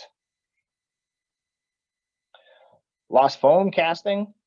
This is basically using styrofoam. So if you buy a new fridge or something and it comes with all that styrofoam, you could basically take the styrofoam and put it in sand, pour metal on it, and basically the metal is going to take the place of the foam. So a lot of engine blocks are made with this process. So you can kind of see the picture there of of a foam engine block pattern. And that's put inside a sand bed, and then metal is poured into it. And the metal basically burns off the foam and replaces it to make the part. So metal casting, as I said, a lot of STEM, some art, some science. So there's a lot of art left in metal casting from the standpoint of how to make good parts. Okay, so melting. So basically, the science of melting, we're taking junk. Okay, so old refrigerators and car parts and things like that that would go to the landfill. We're taking that material and we're melting it and we're turning it into useful molten metal that's going to be used for those parts I've been talking about. So again, if we were doing Foundry in the Box, we basically would take tin, little BBs of tin, and melt them and pour them inside the same molds that you would make. So you would get to see this firsthand, but basically we're taking old material and turning it into new parts. So there's a lot of science with this. When you get into a little higher chemistry, you'll learn about magnetism and things like that. We're utilizing heat, combustion, thermodynamics, things like that to melt all this material, and you'll learn about that later on in school. Pouring, basically there's a system within the molds that's mathematically calculated to control the volume and the speed of the molten metal going into the casting cavity. So any part, you obviously don't want defects in. So if you think back to the Liberty Bell and that big crack, obviously you don't want to have a crack in your bell. So it's important to feed the metal in as smoothly as possible. So in this photo, it's about a 30,000 pound casting that's being poured out of gray cast iron. So 30,000 pounds is equal to about 8 cars. So one part weighs as much as 8 of your cars in your driveway. This is obviously a very large part. You can see the iron pourer in the photo. He's about just under 6 feet tall. So it gives you a reference to how much metal there is and how big that mold is. Okay, so getting into some engineering and really the heart of STEM, there's a lot of computer programs used now to help analyze the filling of the cavity. So these are computer simulations to show us how the metal is going to fill the mold, how it's going to react. So the one on the right, the kind of bluish colored one, that's looking at the velocity or speed of the metal. And the one on the left, or the kind of yellow and orange, that's looking at the temperature of the metal. So all those factors go into understanding how to make a good casting. And so just like most process used in industry today, computers in engineering are a big part of how we do it. Okay, so this is kind of what die casting is. Basically, you're filling a cylinder, and then you use pressure essentially to squirt the metal in. So this would be kind of like filling a balloon, if you will, where you're forcing the water in and squirting it, and that metal's taking the shape of the mold. So a lot of smaller, really intricate parts are made using the die casting process. So everybody, if you've heard of Tesla and electric cars, Tesla out in California actually has the world's largest die casting machine. So they die cast the half frames of their Tesla cars. So if you know what a Tesla car is, or maybe your parents even have one, the frame of that car is actually a large die casting. So material science, basically this is looking at the structure of the metal. So this is one I think most people can relate to, is like a cast iron frying pan. So gray cast iron has flakes of graphite, so you can kind of see the flakes in the 3D scan, or the scanning electron microscope picture. That's what that is. It kind of eats the metal away and just leaves the flakes. So that flake graphite gives it a great thermal conductivity, or the ability to transfer heat. So if your parents like cooking with cast iron, it's exactly why it works so well is this flake graphite. So it allows the heat to transfer and it holds heat really, really well. There's brakes on your car. Those are made of gray cast iron because when you stop a car, you produce a lot of heat and you have to get rid of that heat. And that's why they're using gray cast iron. So this is another iron, ductile cast iron. This is a bendy, if you will, material. And that's because the flake, or the graphite and ductile iron is spherical in shape, or little balls. And cylinders or round is a very, very strong shape. So this allows the material to bend. So the control arms holding your tire on your car or the semi truck that you're driving next to are made of ductile cast iron. So this is a really kind of a new material. This was actually invented during World War II. So it's a relatively new engineering material, but it's all material science, metallurgy, and understanding chemistries and physics and things like that. So it's all STEM, good stuff. Metal casting is art. So a lot of the little statues, knickknacks, things like that that you see around are actually metal castings. It's a very efficient way to make jewelry. So a lot of jewelry stores around actually have little foundries in the back, believe it or not, where they're actually casting the gold or silver or white gold or whatever your rings and things are made of. Okay. Oops.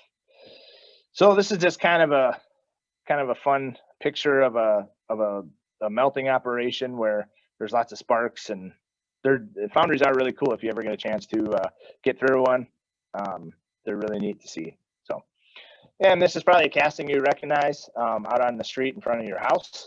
These are made right in Neenah, Wisconsin. So lots of different sewer castings, manholes, grates, curb boxes that you see walking down the street. And if you go pretty much anywhere in the world, you're gonna most likely see a Neenah Foundry casting, and those are all made right in Neenah, all made of gray cast iron.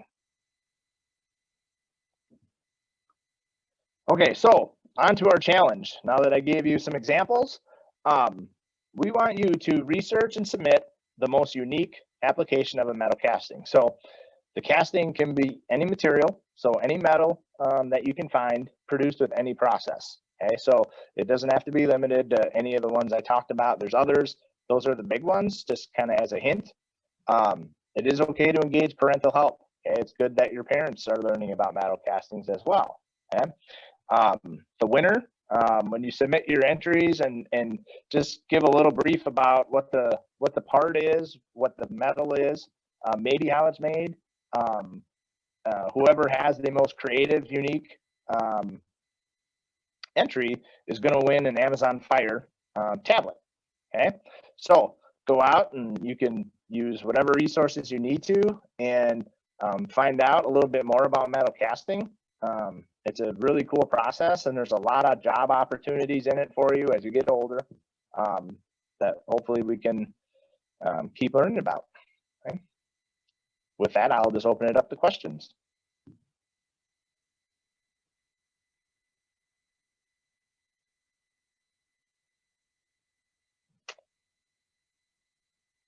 No questions.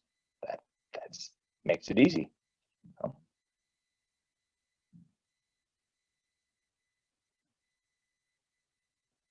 All right, Christine, that's all. That is all I have.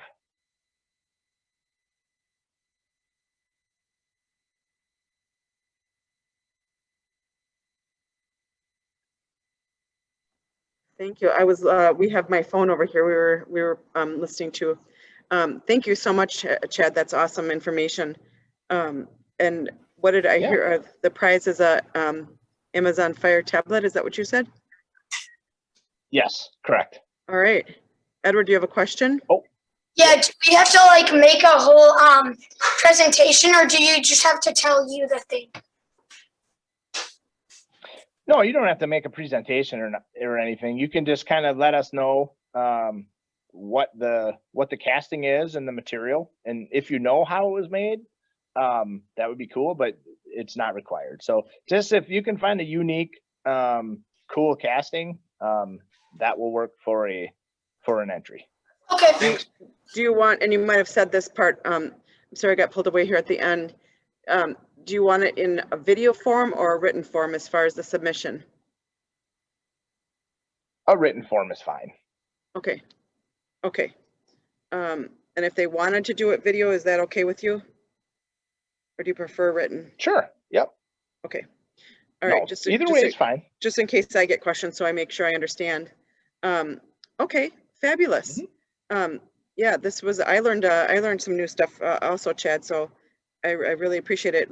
Last year we were going to do, our keynote speaker was going to be Pere Foundry. So maybe for next year we can still plan on that. And you told them about the metal castings that they received at the St. Mary Catholic School ones. Did you tell them that those were from you? Yep. Yeah. I thought I heard you say that. Yep. Okay. All right. Yeah. So thank you so much. And you're welcome. Hope you have a good rest of your weekend. I see that Mrs. You It's too. Bredesen. Is that how you say it, Carol? It's like Brady Bunch, Bredesen, but. Bredesen. Okay. I'm sorry. I was mispronouncing it. No, it's okay. fine. All right. Well, you're welcome, Chad, to stay on, or if you have other things, tell your family hello, and hope you guys have a good weekend.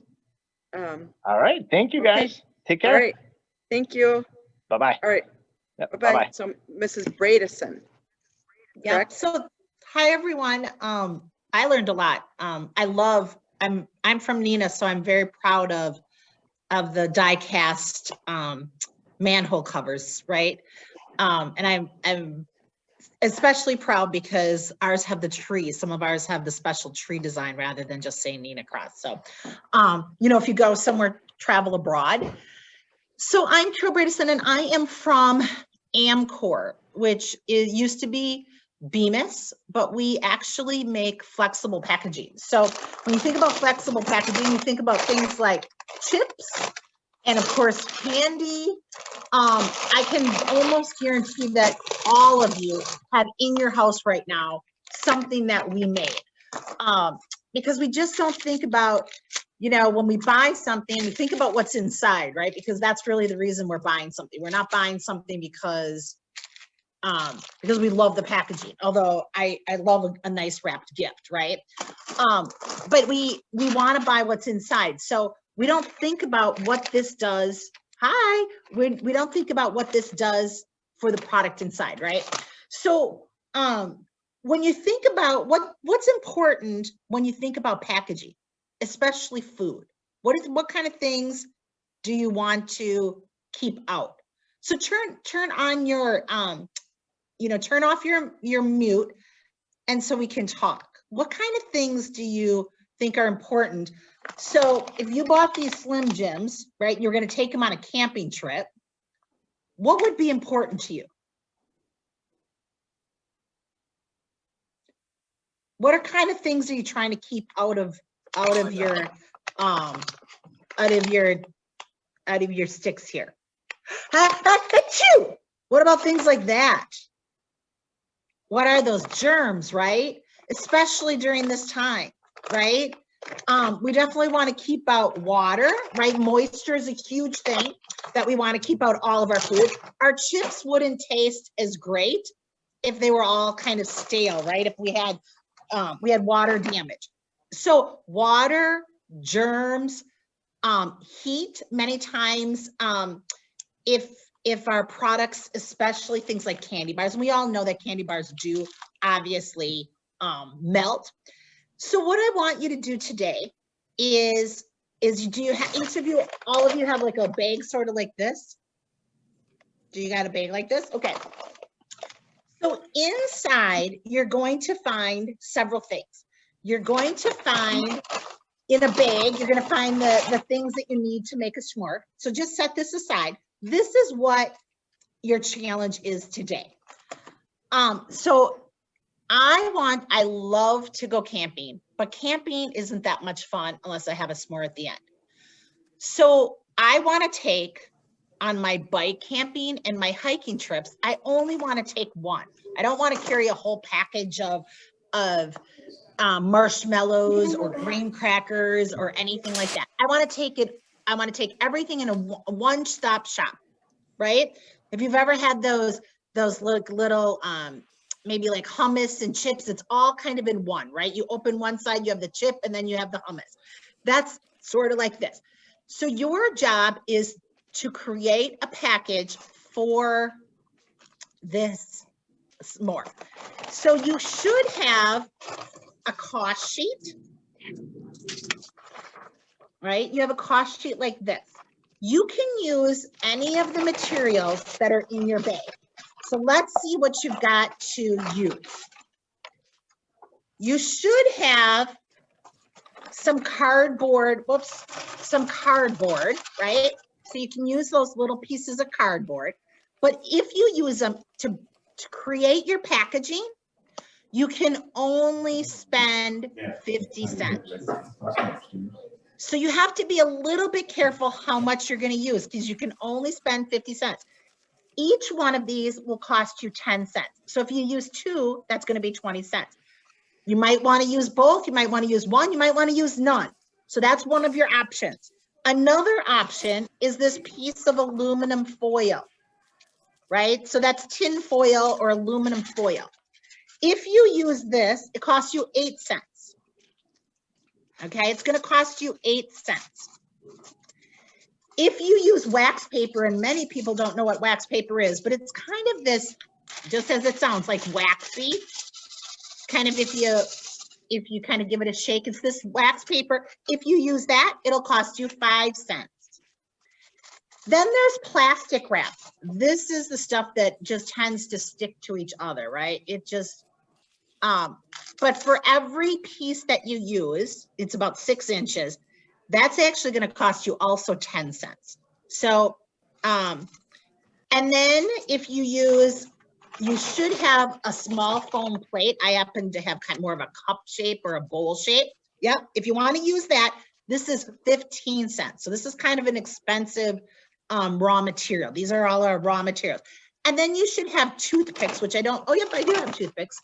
Toothpicks will cost you 2 cents each. So if you want to use those toothpicks to hold something up, or, so the 2 things that I want, I don't want my graham cracker or my s'more ingredients, I don't want them wet, and I don't want them, when I put heat on them, I don't want it to melt. So what I want you to do is I want you to think about building a package. So you're going to build a package for this individual s'more using only the ingredients in your bag, but you have to pay. So do you think you're going to use all your ingredients or all of your raw materials? No, right? You only are going to use what you think. And remember, I want to keep it dry and I want to keep it cool. So when I put it in my backpack, and if it starts to rain like it did today, I don't want it to get wet. And if I put it in my backpack, I don't want it to get like melty, right? So I'm going to give you just about, how long do you guys think you need? About 5 minutes maybe to create your package, or think about it. What I would recommend is there's a little white space right here, and maybe draw out what you're going to do.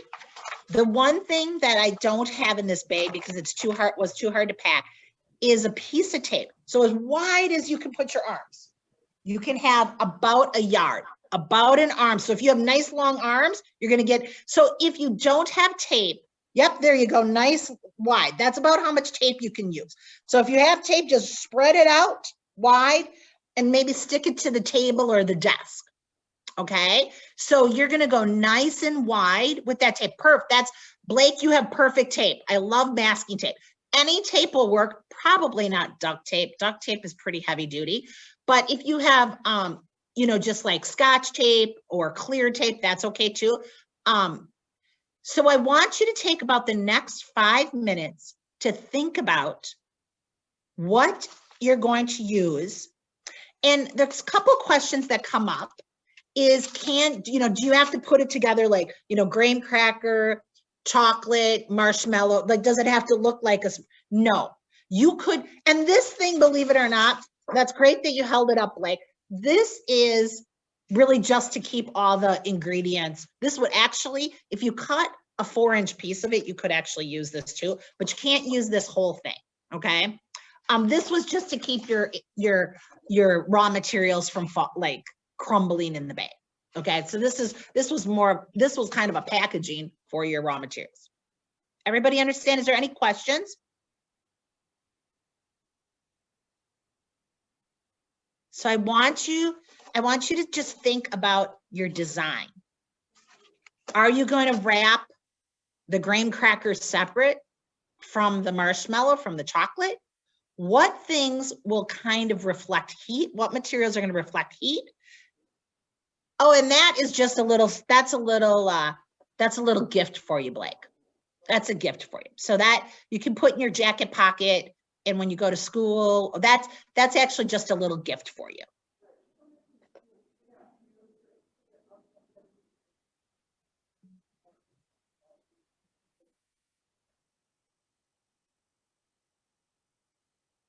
And remember, you can use as much, you can use a nice big long piece of tape, but how are you going to create a packaging to keep this dry and kind of prevent it from melting?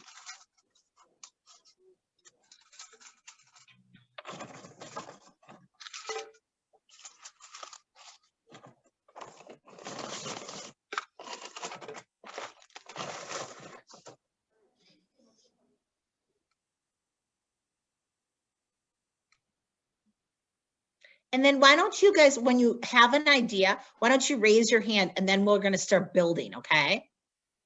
If you're like, I've got it, then just raise your hand so that I know. You're all set, ready to build? All right. If you're ready to build, you can start assembling that package, and make sure that you put the ingredients, the s'more inside. Okay?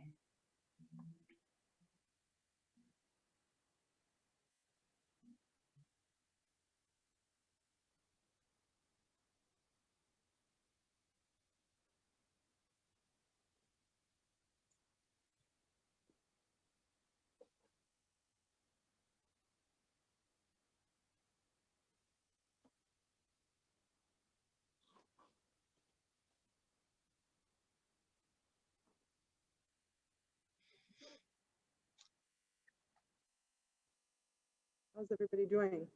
Good. They're just, the gentleman, one of the gentlemen that are in the big room, he's already starting to build. Blake and my other two, they're they look like they're starting to build too. So they're actually starting to create their packaging. Awesome. I'm just gonna go mobile here. I'm logged in on my phone. But we'll be right back. I'm gonna just head out for a second. Yeah, but no, we're I'll good. stay logged in on my phone. Okay.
I see you guys hard at work. I love it.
one suggestion I have is make sure all of your, like, everything's nice and sealed, okay?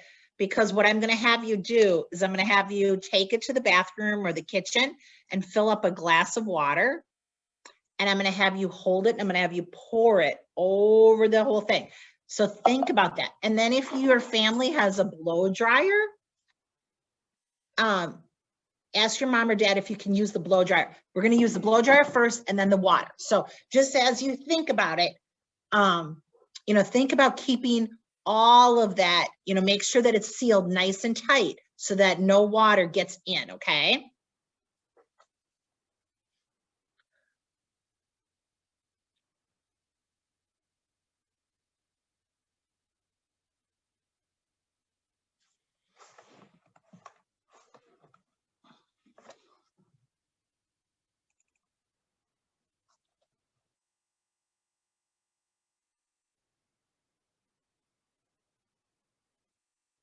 How are we doing?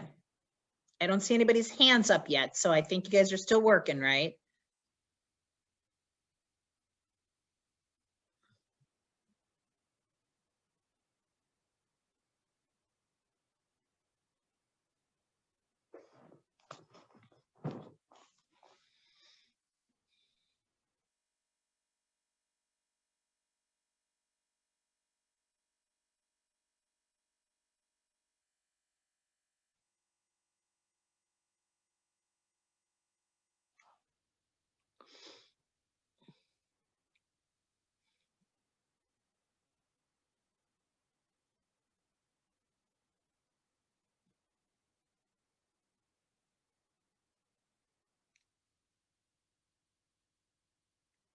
Are you all set? So as you're working, for those of you that might have it already assembled, on that cost sheet, you have to record everything that you used. So for example, if you used 2 pieces of cardboard, you're gonna put a 2, and they were 10 cents a piece, so that would be 20 cents. And let's say I only use the cardboard and I use the cellophane, the plastic wrap. So that costs 10 cents. You're gonna put the total on the bottom. So once you have it assembled, then you're gonna fill out your little cost sheet, okay?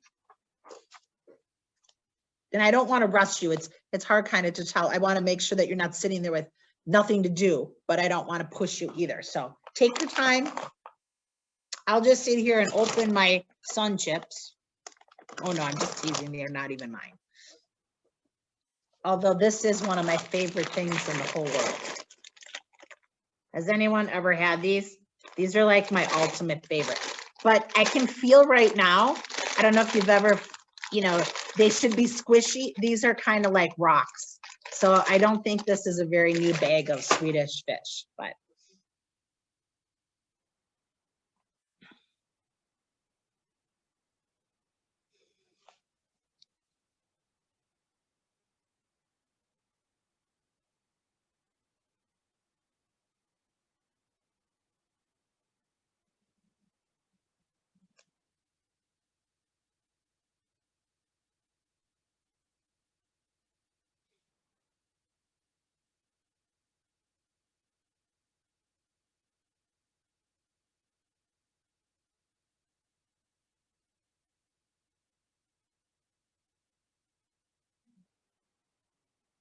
If it's so, you guys can, you can unmute if you want to talk to me. We can talk.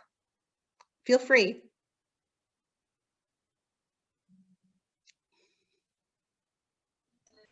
I finished. Awesome. Awesome. It looks great. Yeah. Now, did you take a moment to fill out your cost sheet yet? I have just. Okay. And how much did you spend? Is it less than 50 cents? Yes. Okay. So what you're going to do is whatever number, you're going to look at this little points and you're going to find where your points lead. Yes, Blake. Blake, you're done? No, I was just talking. So I use like this to like when if if I pour water on it, it just goes off to the side and it doesn't make the bag wet. Okay, make sure though, this is kind of a little trick. When you pour that water, you're gonna tip it because I don't know exactly, right? We don't know, like, be careful because you're kind of saying if the water comes like this, but what if the water hits this side or the back? So make sure that if the water can't get in from any side. And on this little sheet, if you spent, for example, I spent 30 cents, I'm gonna find it on here and it's in the 26 to 30. I get 10 points for this side. So I get 10 points for how much money. The more money that you spent on materials. So for example, you're gonna find out, you're gonna add your materials together and you're gonna find it in this little chart here and find out, and then I'm gonna put that on the back, okay? All right, so it looks like do we have one or two done there?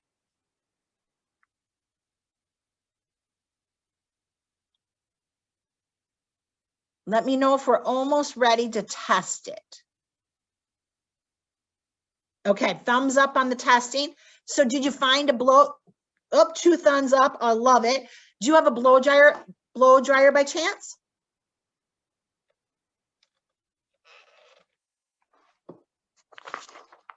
All right, so what we're gonna do is if you have a blow dryer, you're gonna take, you're gonna plug it in, okay, be very careful. Don't have, we will You have a soon. blow dryer? I have a blow dryer at the middle school for the STEM center. Over. So what you're gonna do is you're gonna take your package, and I actually, if I hold it, your hand's gonna get hot. You're gonna put it at the hottest setting, and you're gonna hold it about 6 inches away. So you know how long 6 inches is? Maybe the width, the length of an adult hand, but 6 inches is about this far. You're gonna hold it and you're gonna blow, just keep on blowing it for 45 seconds and blow. Also be careful because I know, no cheating. Some students, well, they know that, because what's gonna melt first? What do you think's gonna melt first? The chocolate, right? So they know if they put the chocolate on the bottom or the top, they're like, oh, well, I know that side's not the chocolate. Make sure that you're spreading that heat around. So you're gonna blow dry it for 45 seconds. Then you are going to take a 1 cup. So you can either like take an actual 1 cup. I mean, you don't have to take a big, you don't have to take a whole bottle of water. By the way, this is an Amcor product. We make the bottles, but you don't have to pour, but a nice cup of water, and you're gonna pour it over a sink, and you're gonna tip it, and you're gonna try to get and see if any water leaks in. And then you're gonna take it back. Maybe for those of you at home, go grab a plate and put a plate underneath, because obviously when you open it up to test how well you did, you're going to, it's gonna be wet. So you don't wanna get your parents' furniture wet. So for those of you at school, you might want to put a couple paper towels down. So right now I want you to do, is anybody still building? Okay, Blake, we're going to give Blake a couple more minutes, okay? For those of you that are done, if you want to go find your blow dryer and a cup of water, those are the things that you're going to test. So you're going to, once you completed the front of the sheet, we're going to flip it over and we're going to run these tests on there, okay? So you're going to need a blow dryer and a cup of water. And like I said, you might want to set it on a table or something when you blow. Blake, are you all done? Awesome. Does your family have a blow dryer? Perfect. All right. So you're gonna hold it. You're gonna set your packaging either on a table and hold this about 6 inches, put it on the hottest setting and really blow dry it. Oh, you guys got it going on. I love it. Sometimes it blows away. I can warn you, if the blow dryer is strong enough, it will float all over the place. I don't know if this is gonna work. We need some water. Hold on, I'm doing some stuff. But you're gonna want to pour that water over a sink or like either in the bathroom or the kitchen, because you don't want to get it all wet. And even when you bring it back to open it up, you're gonna want it on a plate or some paper towels so it doesn't make a big mess. All right, guys, for 45 seconds, should I grab my phone? Should I time you? Wait, can we like have more time? More time to do what? More time to build? No. Just to like do the things. Sure, absolutely. They just Okay. have to bring the blow dryer back to the STEM center. Mrs. Bradison. Yeah, that's fine. Did Okay, you find does it? anybody need me to time them? Edward, did you find the blow dryer? Daddy, Or you can do hot breath. No, I'm just teasing. Okay. All right. Do you have it in that bag, Edward? Should I leave the Zoom meeting on your computer? Yeah, leave it on my computer, please. I'll be right back there. All right, are you guys, it looks like you guys are ready. Somebody's already started. Let me know if anybody wants me to time them. Excuse me, Mr. Kerwin is wondering if we can use a toaster oven as opposed to a blow dryer. Sure. I would say leave it in the toaster oven. Yes, a toaster oven, as long as the toaster oven is like preheated, I would leave it in there about 2 minutes. That would be perfect. You just want to warm it up, and it only has to be like the lowest setting for That's very innovative, Mr. Walsh. Yeah, you don't need to cook it. We don't want to bake it. We just want to see if it will melt under low heat. You know what I mean? Like relatively low heat. I'll put it on low. How about 200 degrees? Edward's bringing the blow dryer back. Otherwise, Mr. Kerwin. Okay. He has it. He's on his way back with it. Okay. Because we want to keep all the variables the same.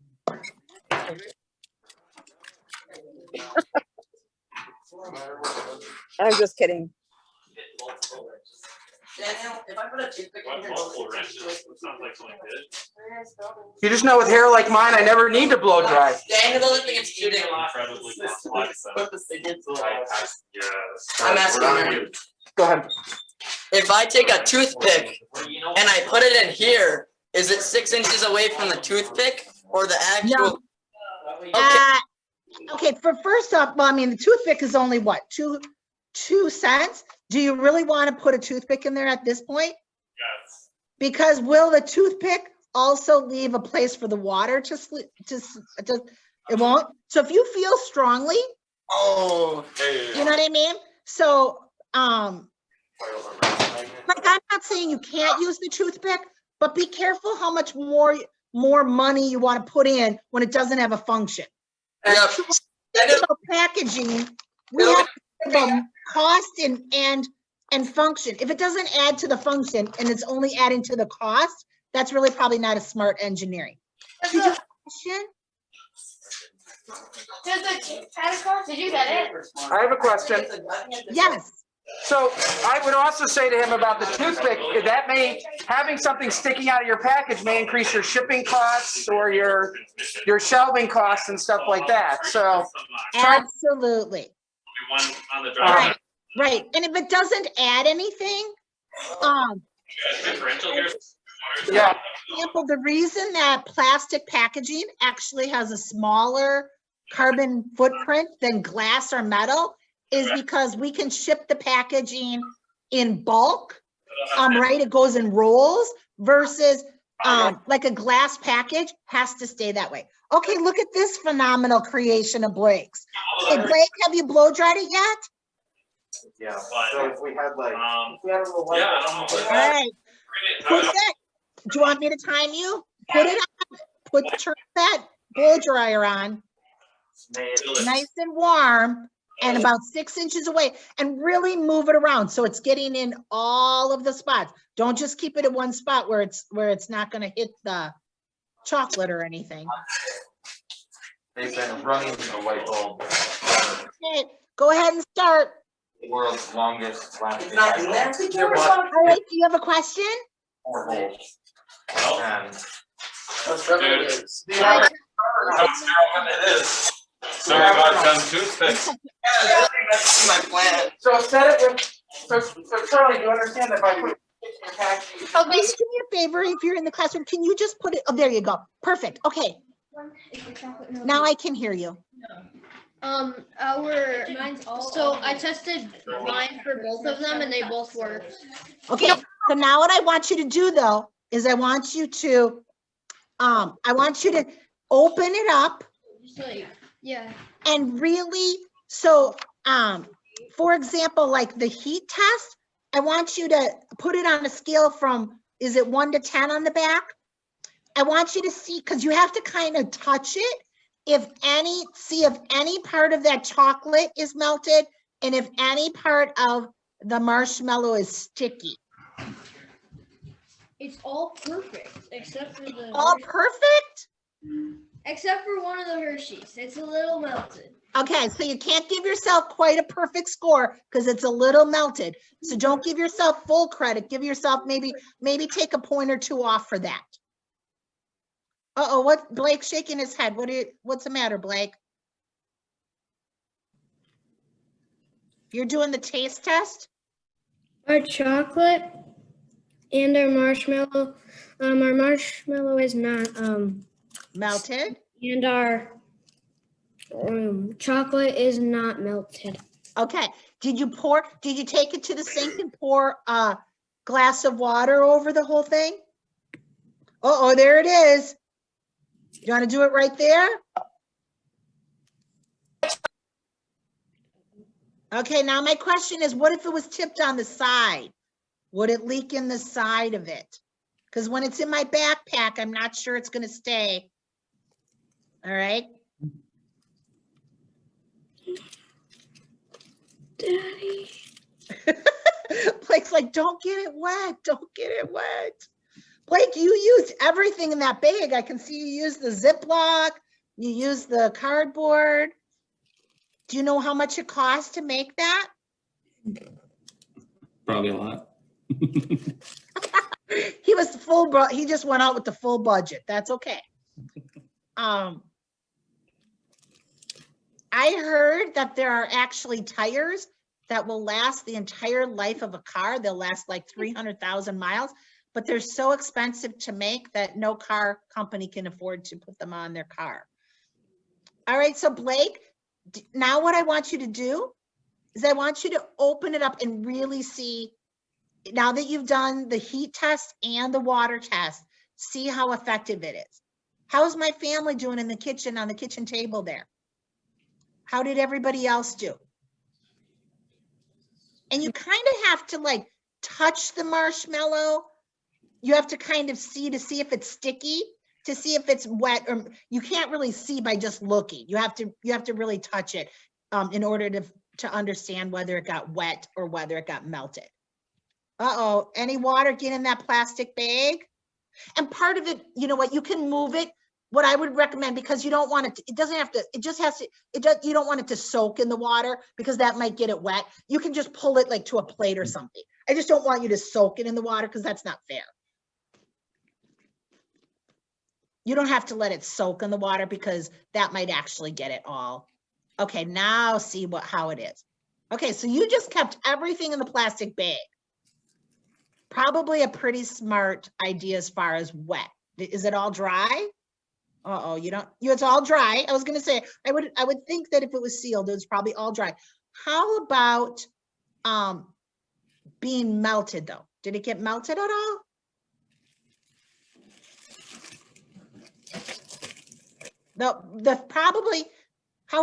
Okay, you're gonna be next, okay? On the kitchen, the gentleman with his hand up. Oh, we lost Blake. So do you want to turn your mic on?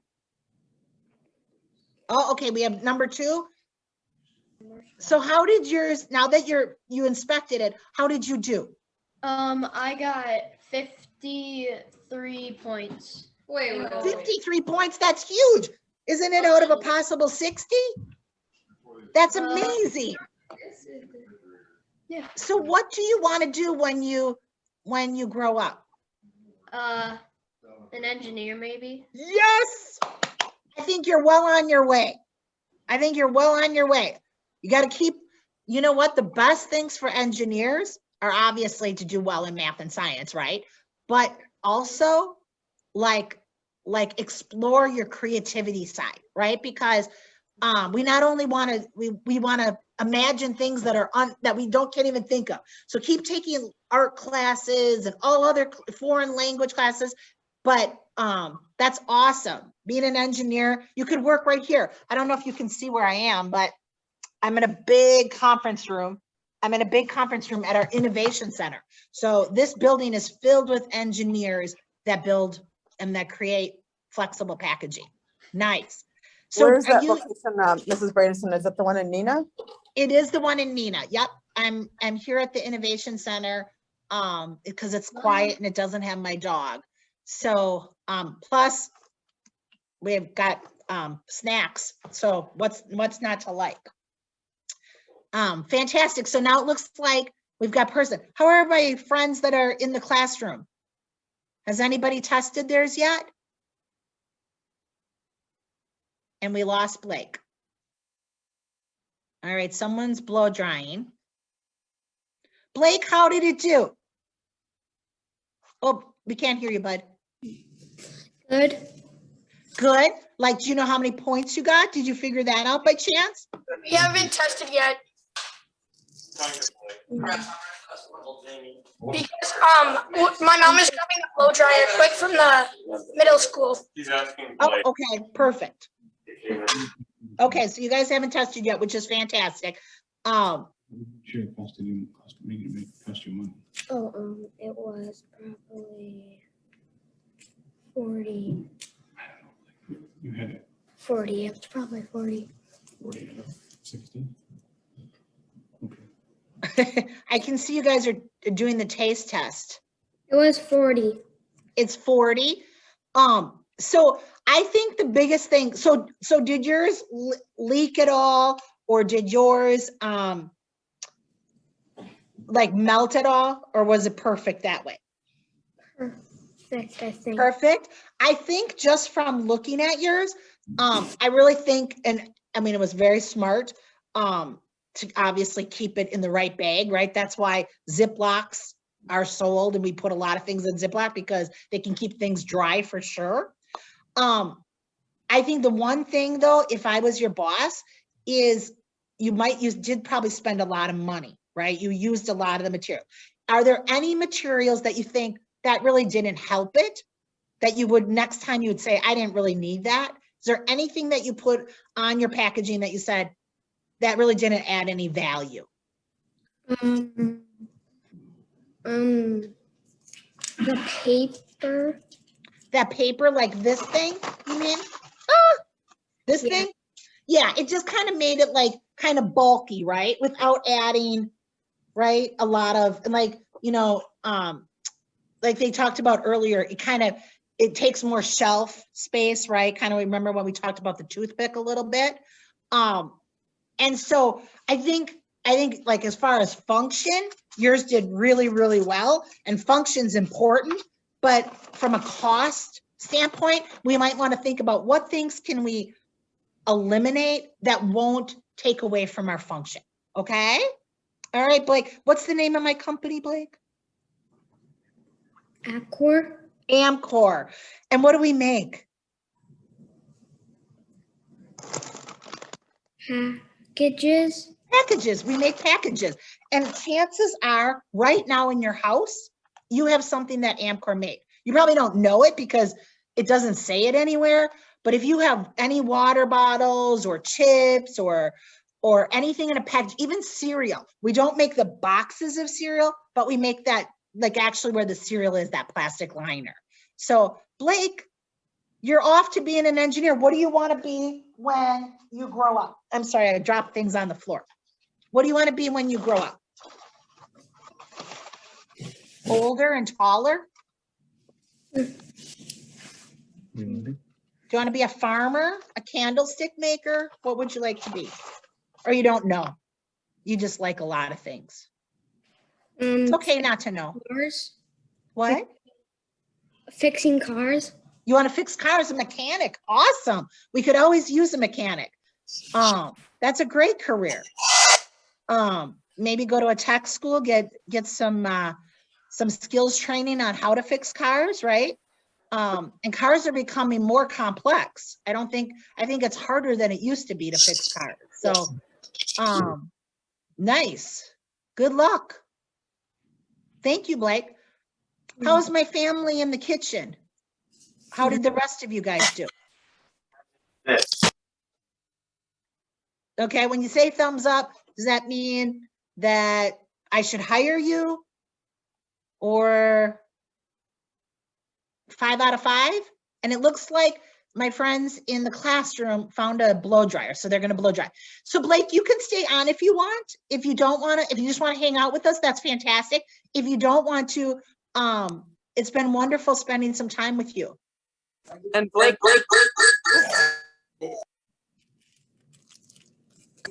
Thank you for coming. Okay. Bye and thank you. Yes, thank you for spending some time.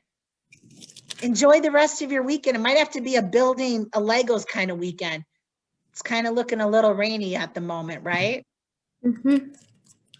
Was it fun spending a few hours building stuff this morning? Did you create the car too, or just this one? The car too. Nice, nice, awesome.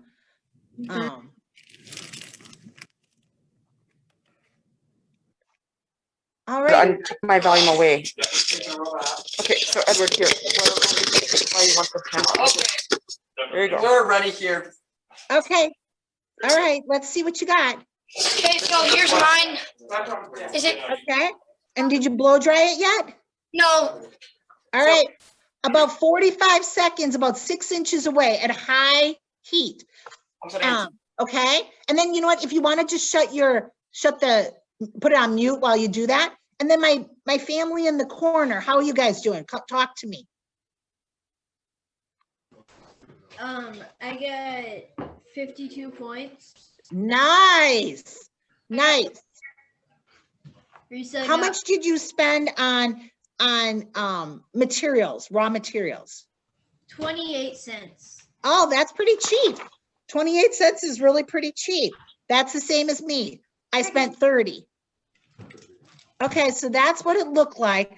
And how did it do as far as heat? Anything get melted? It just got melted about 8 points for the heat test. Okay. Points. The marshmallow didn't. Okay, and the marshmallow was fine. I don't think, if you show me your thing again, it looks like you also kept it in the plastic bag, right? You kept it, no, can you show me your actual packaging?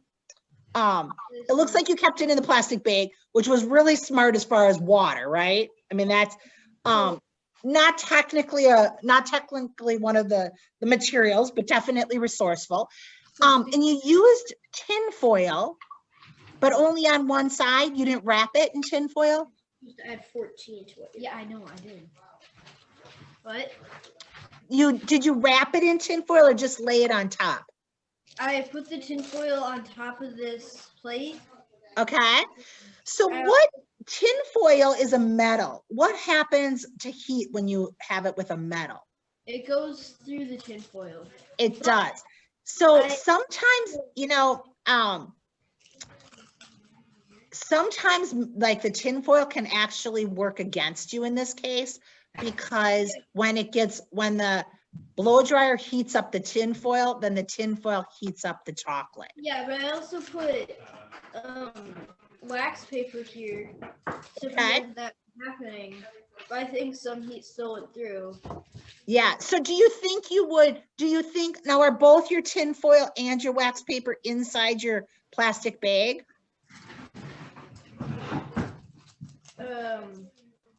Yeah. Okay. Do you think you needed those two materials, or did they just cost you extra money? I think I could have used just the wax paper. Okay. Okay, because what do you think, what value do you think the wax paper brought to your packaging? It kept it from letting tons of heat through. Okay, okay. And what about moisture? Do you think that wax paper helps keep out moisture? Yeah. Yeah. In fact, if you take the piece of wax paper and you put like a little, like you just kind of go like this, you know how you get your hands wet, you know, if you ever do it in people's face, it kind of bubbles up, right? It kind of bubbles up. I think in your case, I don't think that I don't know if the tin foil added any advantages or if it just maybe added cost. So I always think whenever I get anyone that gets a really good functioning packaging, which, you know, some kids do and some kids get wet and soggy, that's the next question, because it's like, okay, now we know that it functions really well, but now what can we do with cost? Okay. So that's kind of the thing that, and now I think I talked to your sibling. Are you the young man that wants to be an engineer? Are you the engineer's sibling? All right, so you two are brothers, and the gentleman with the blue, two-tone blue shirt on, you're gonna be the engineer. What's your brother in the black gonna do besides hide? Engineer. What? I'm gonna be an engineer too. You're both gonna be engineers? 2 engineers in a family? What? I actually have 2 engineers in my family too. I have a mechanical engineer and I also have a computer or a software engineer. Oh, look at, all right. So I appreciate you spending the morning with me. Did you have fun this morning? Yeah. So it's a little bit. So I'm going to talk to the students in the classroom, okay? Yeah, but. All right. Oops, just one moment, okay? Oh, all right. You want to finish up? Did you have a question or something to say? There's actually 3 engineers in my family. 3 engineers, not counting you two, or is your dad or mama engineer? Me and my brother and another brother are. What? All 3 of you kids want to be engineers? Yeah. Oh my gosh, that's fantastic. What about your sisters? I don't know. Okay, definitely girls can be engineers, just so you know that, right? So maybe there could be more engineers, right? But engineering, there's chemical and biomedical and nautical and aerospace and mechanical and software. There's lots of, it all just means that creative thinking, it's a great career. So how many kids do you have in your family? 8 kids. 8 kids, so you could potentially have 8 engineers, right? Yeah. Maybe, right? Mm-hmm. As long as you're happy, as long as you enjoy what you're doing, right? Right? Yeah. Awesome. Any other thing? Oh, we lost our friends in the classroom. There they are. So enjoy the rest of your day, okay? Yeah. All right, my friends in the classroom, how did you do? Are we all done? Oh, Can you guys move your camera? We can't see you guys anymore. Can you move the camera up? A little higher, there we go. All right, how did the test go? You guys are muted. Yeah, I think he got a 6 for both melts and about No, melt. It didn't melt at all for the No, it melting, did. but it got wet. It got wet, so that's why it thinks it's melted. Okay, it got wet. So what kind of materials did you use? Wax paper and aluminum foil. Okay, wax paper and aluminum foil. And did you really like wrap it to make sure it was all, like, how come you thought it got wet? Did it leak through like a little hole in there, or did it leak through the materials? It leaked through the aluminum foil. All right, sorry. All right, so the wax paper wasn't around everything? No. That could be, right? Because aluminum foil, in fact, sometimes aluminum foil, to be quite frank, actually isn't that great in allowing it to keep dry or to keep the heat off. Yeah. It's probably one of the, I don't want to say the worst materials, because we use metal, like we actually have a liner sometimes of metal, but in a lot of things, just to keep it, we just put it in regular plastic packaging. All right. So did everyone have an opportunity? How many of you built a packaging this morning? Two more people to go. Okay, 2 more people to go. Awesome. Good. Charlie, you want us next or? Yeah, I'll do mine. Okay. All right, here we go. Did you make Yeah. Then it will work.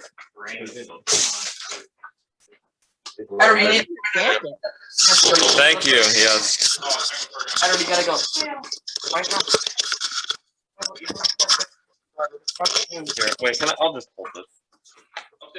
Oh, okay. So we're just doing the blow drying, and then you're gonna go to the sink and put the water over it. Okay. So make sure you really move it around. 45 seconds, about 6 inches away. Oh, dang it. I'll have a timer.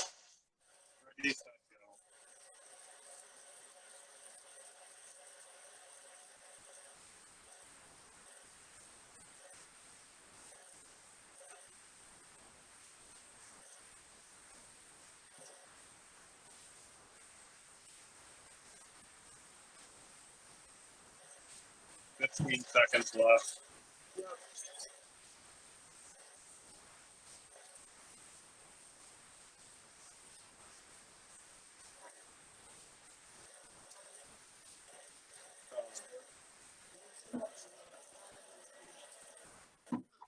All right, and then sink that.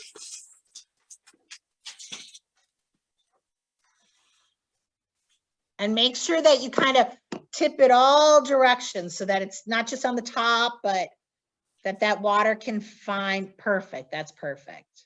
Kind of shake it off because it's going to get your counter wet. All right. Here, Here. Yeah, grab the camera again.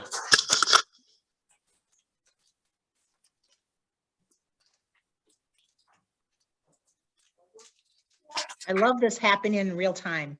Go over there and I'll take care of cleaning up the rest. Oh, it's early. You're messing with camera angles. Face the audience. Never mind. It's hard to do it and do it for the camera at the same time. Well, especially since this is hooked up to the TV over here. Yeah. It's in kind of a weird spot for this, but you know.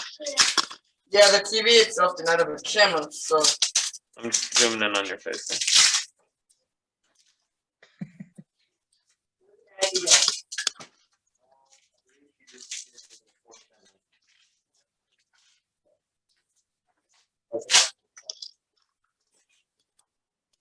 Okay, so it's not really melted at all. I'd give it like a 7 or an 8 for melting.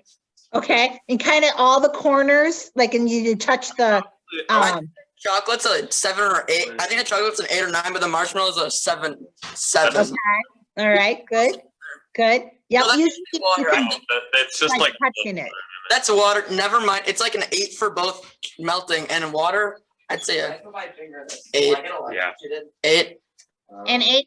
And I was going to say, usually with the water, usually the graham cracker doesn't hold up very well with the water. So you can kind of tell, because you can tell when a graham cracker is wet, right? Nobody wants to eat a wet graham cracker. It's not that wet. No, I wouldn't take much off for that. No. Yeah, a point or two is fine. So how much did you spend creating that? 28. So wow. I had 2 pieces of cardboard.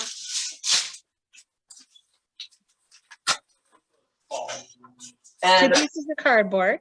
Aluminum foil. And aluminum foil. And you said it got a little wet? Yeah, just a little. I think there were just like a little bit of cracks between that aluminum foil. I tried to make some space between the marshmallow and the thing with like folded up cardboard here. I kind of. Oh, that's a good idea. Oh, that's a good idea. Give it a little bit of different little texture, like some just some air in there to keep it. Yeah, that's right. And that's a great thing for heat. right? That's So that it doesn't get, that's a really good idea.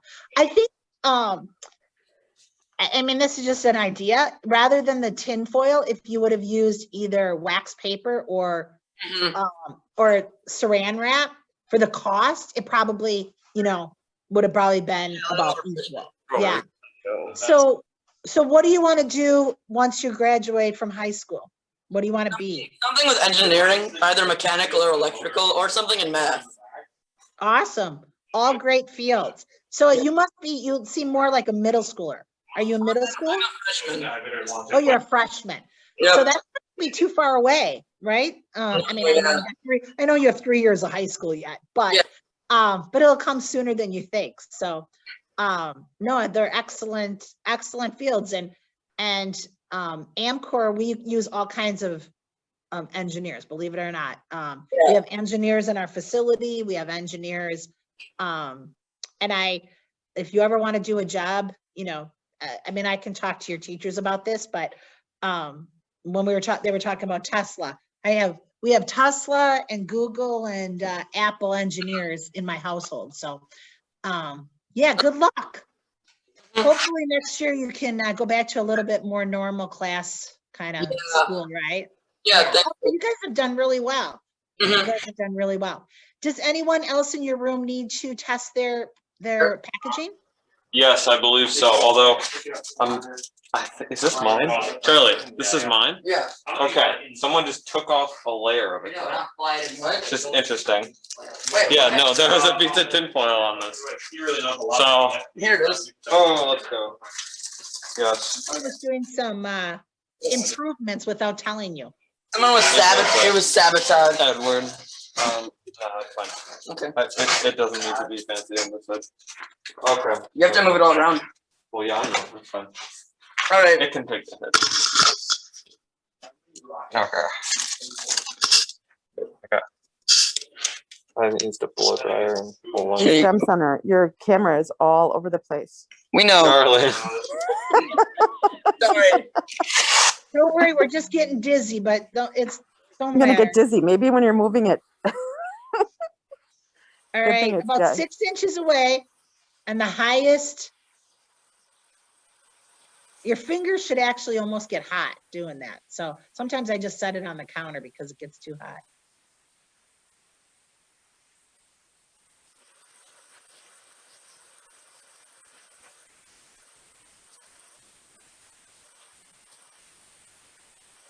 All right, I'm going to challenge you to set it on the counter and just keep it in the same spot for the remainder of the time.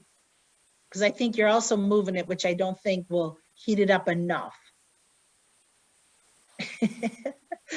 You're making sure it doesn't get hot.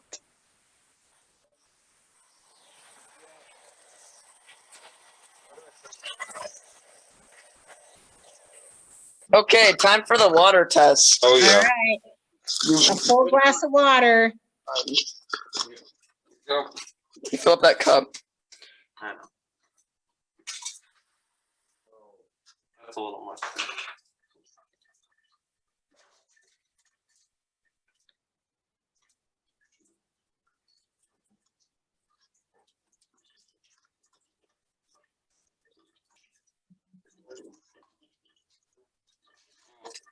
Yeah, shake it off because it gets everywhere. Yeah, it does. I agree with that. It does kind of make a mess.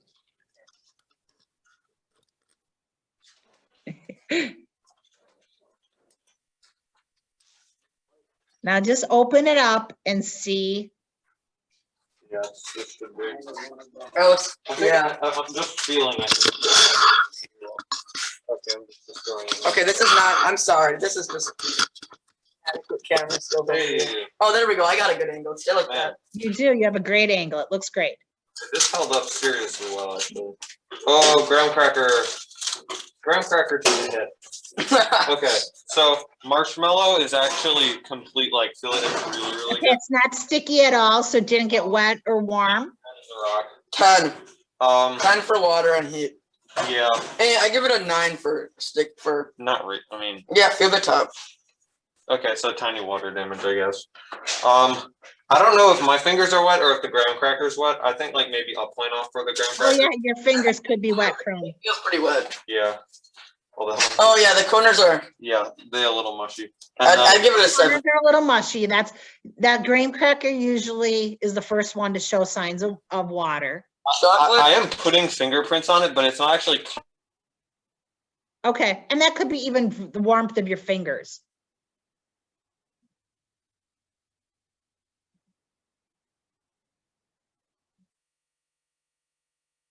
All right, you guys are frozen, I think.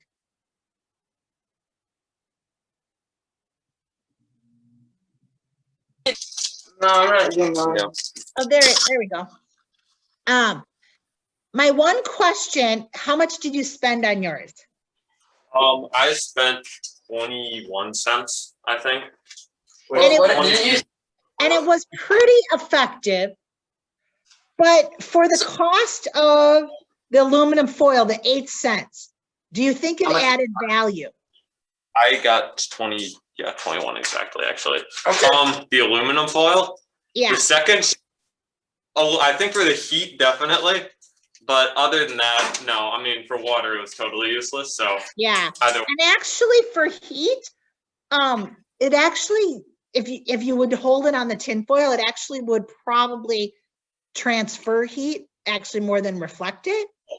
I don't know. I'm under the impression for tinfoil that one side of it like conducts heat really well, and the other side is reflective and like that's okay. it. I don't know. That's what I was told. But it would be great. It would be fun to actually take thermometers and tinfoil like in the sun. Yeah. And put one side up and then one side down and see if there's actually a difference. That would be a great, just a quick little experiment you could do to see whether or not both sides conduct equally.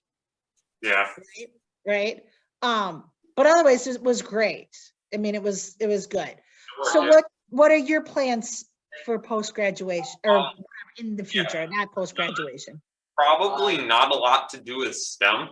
Like I like STEM and it's interesting, but I like history and stuff more. So nice. I think something with that. If I can do archaeology or something, although that's not a easy thing to get into with stuff.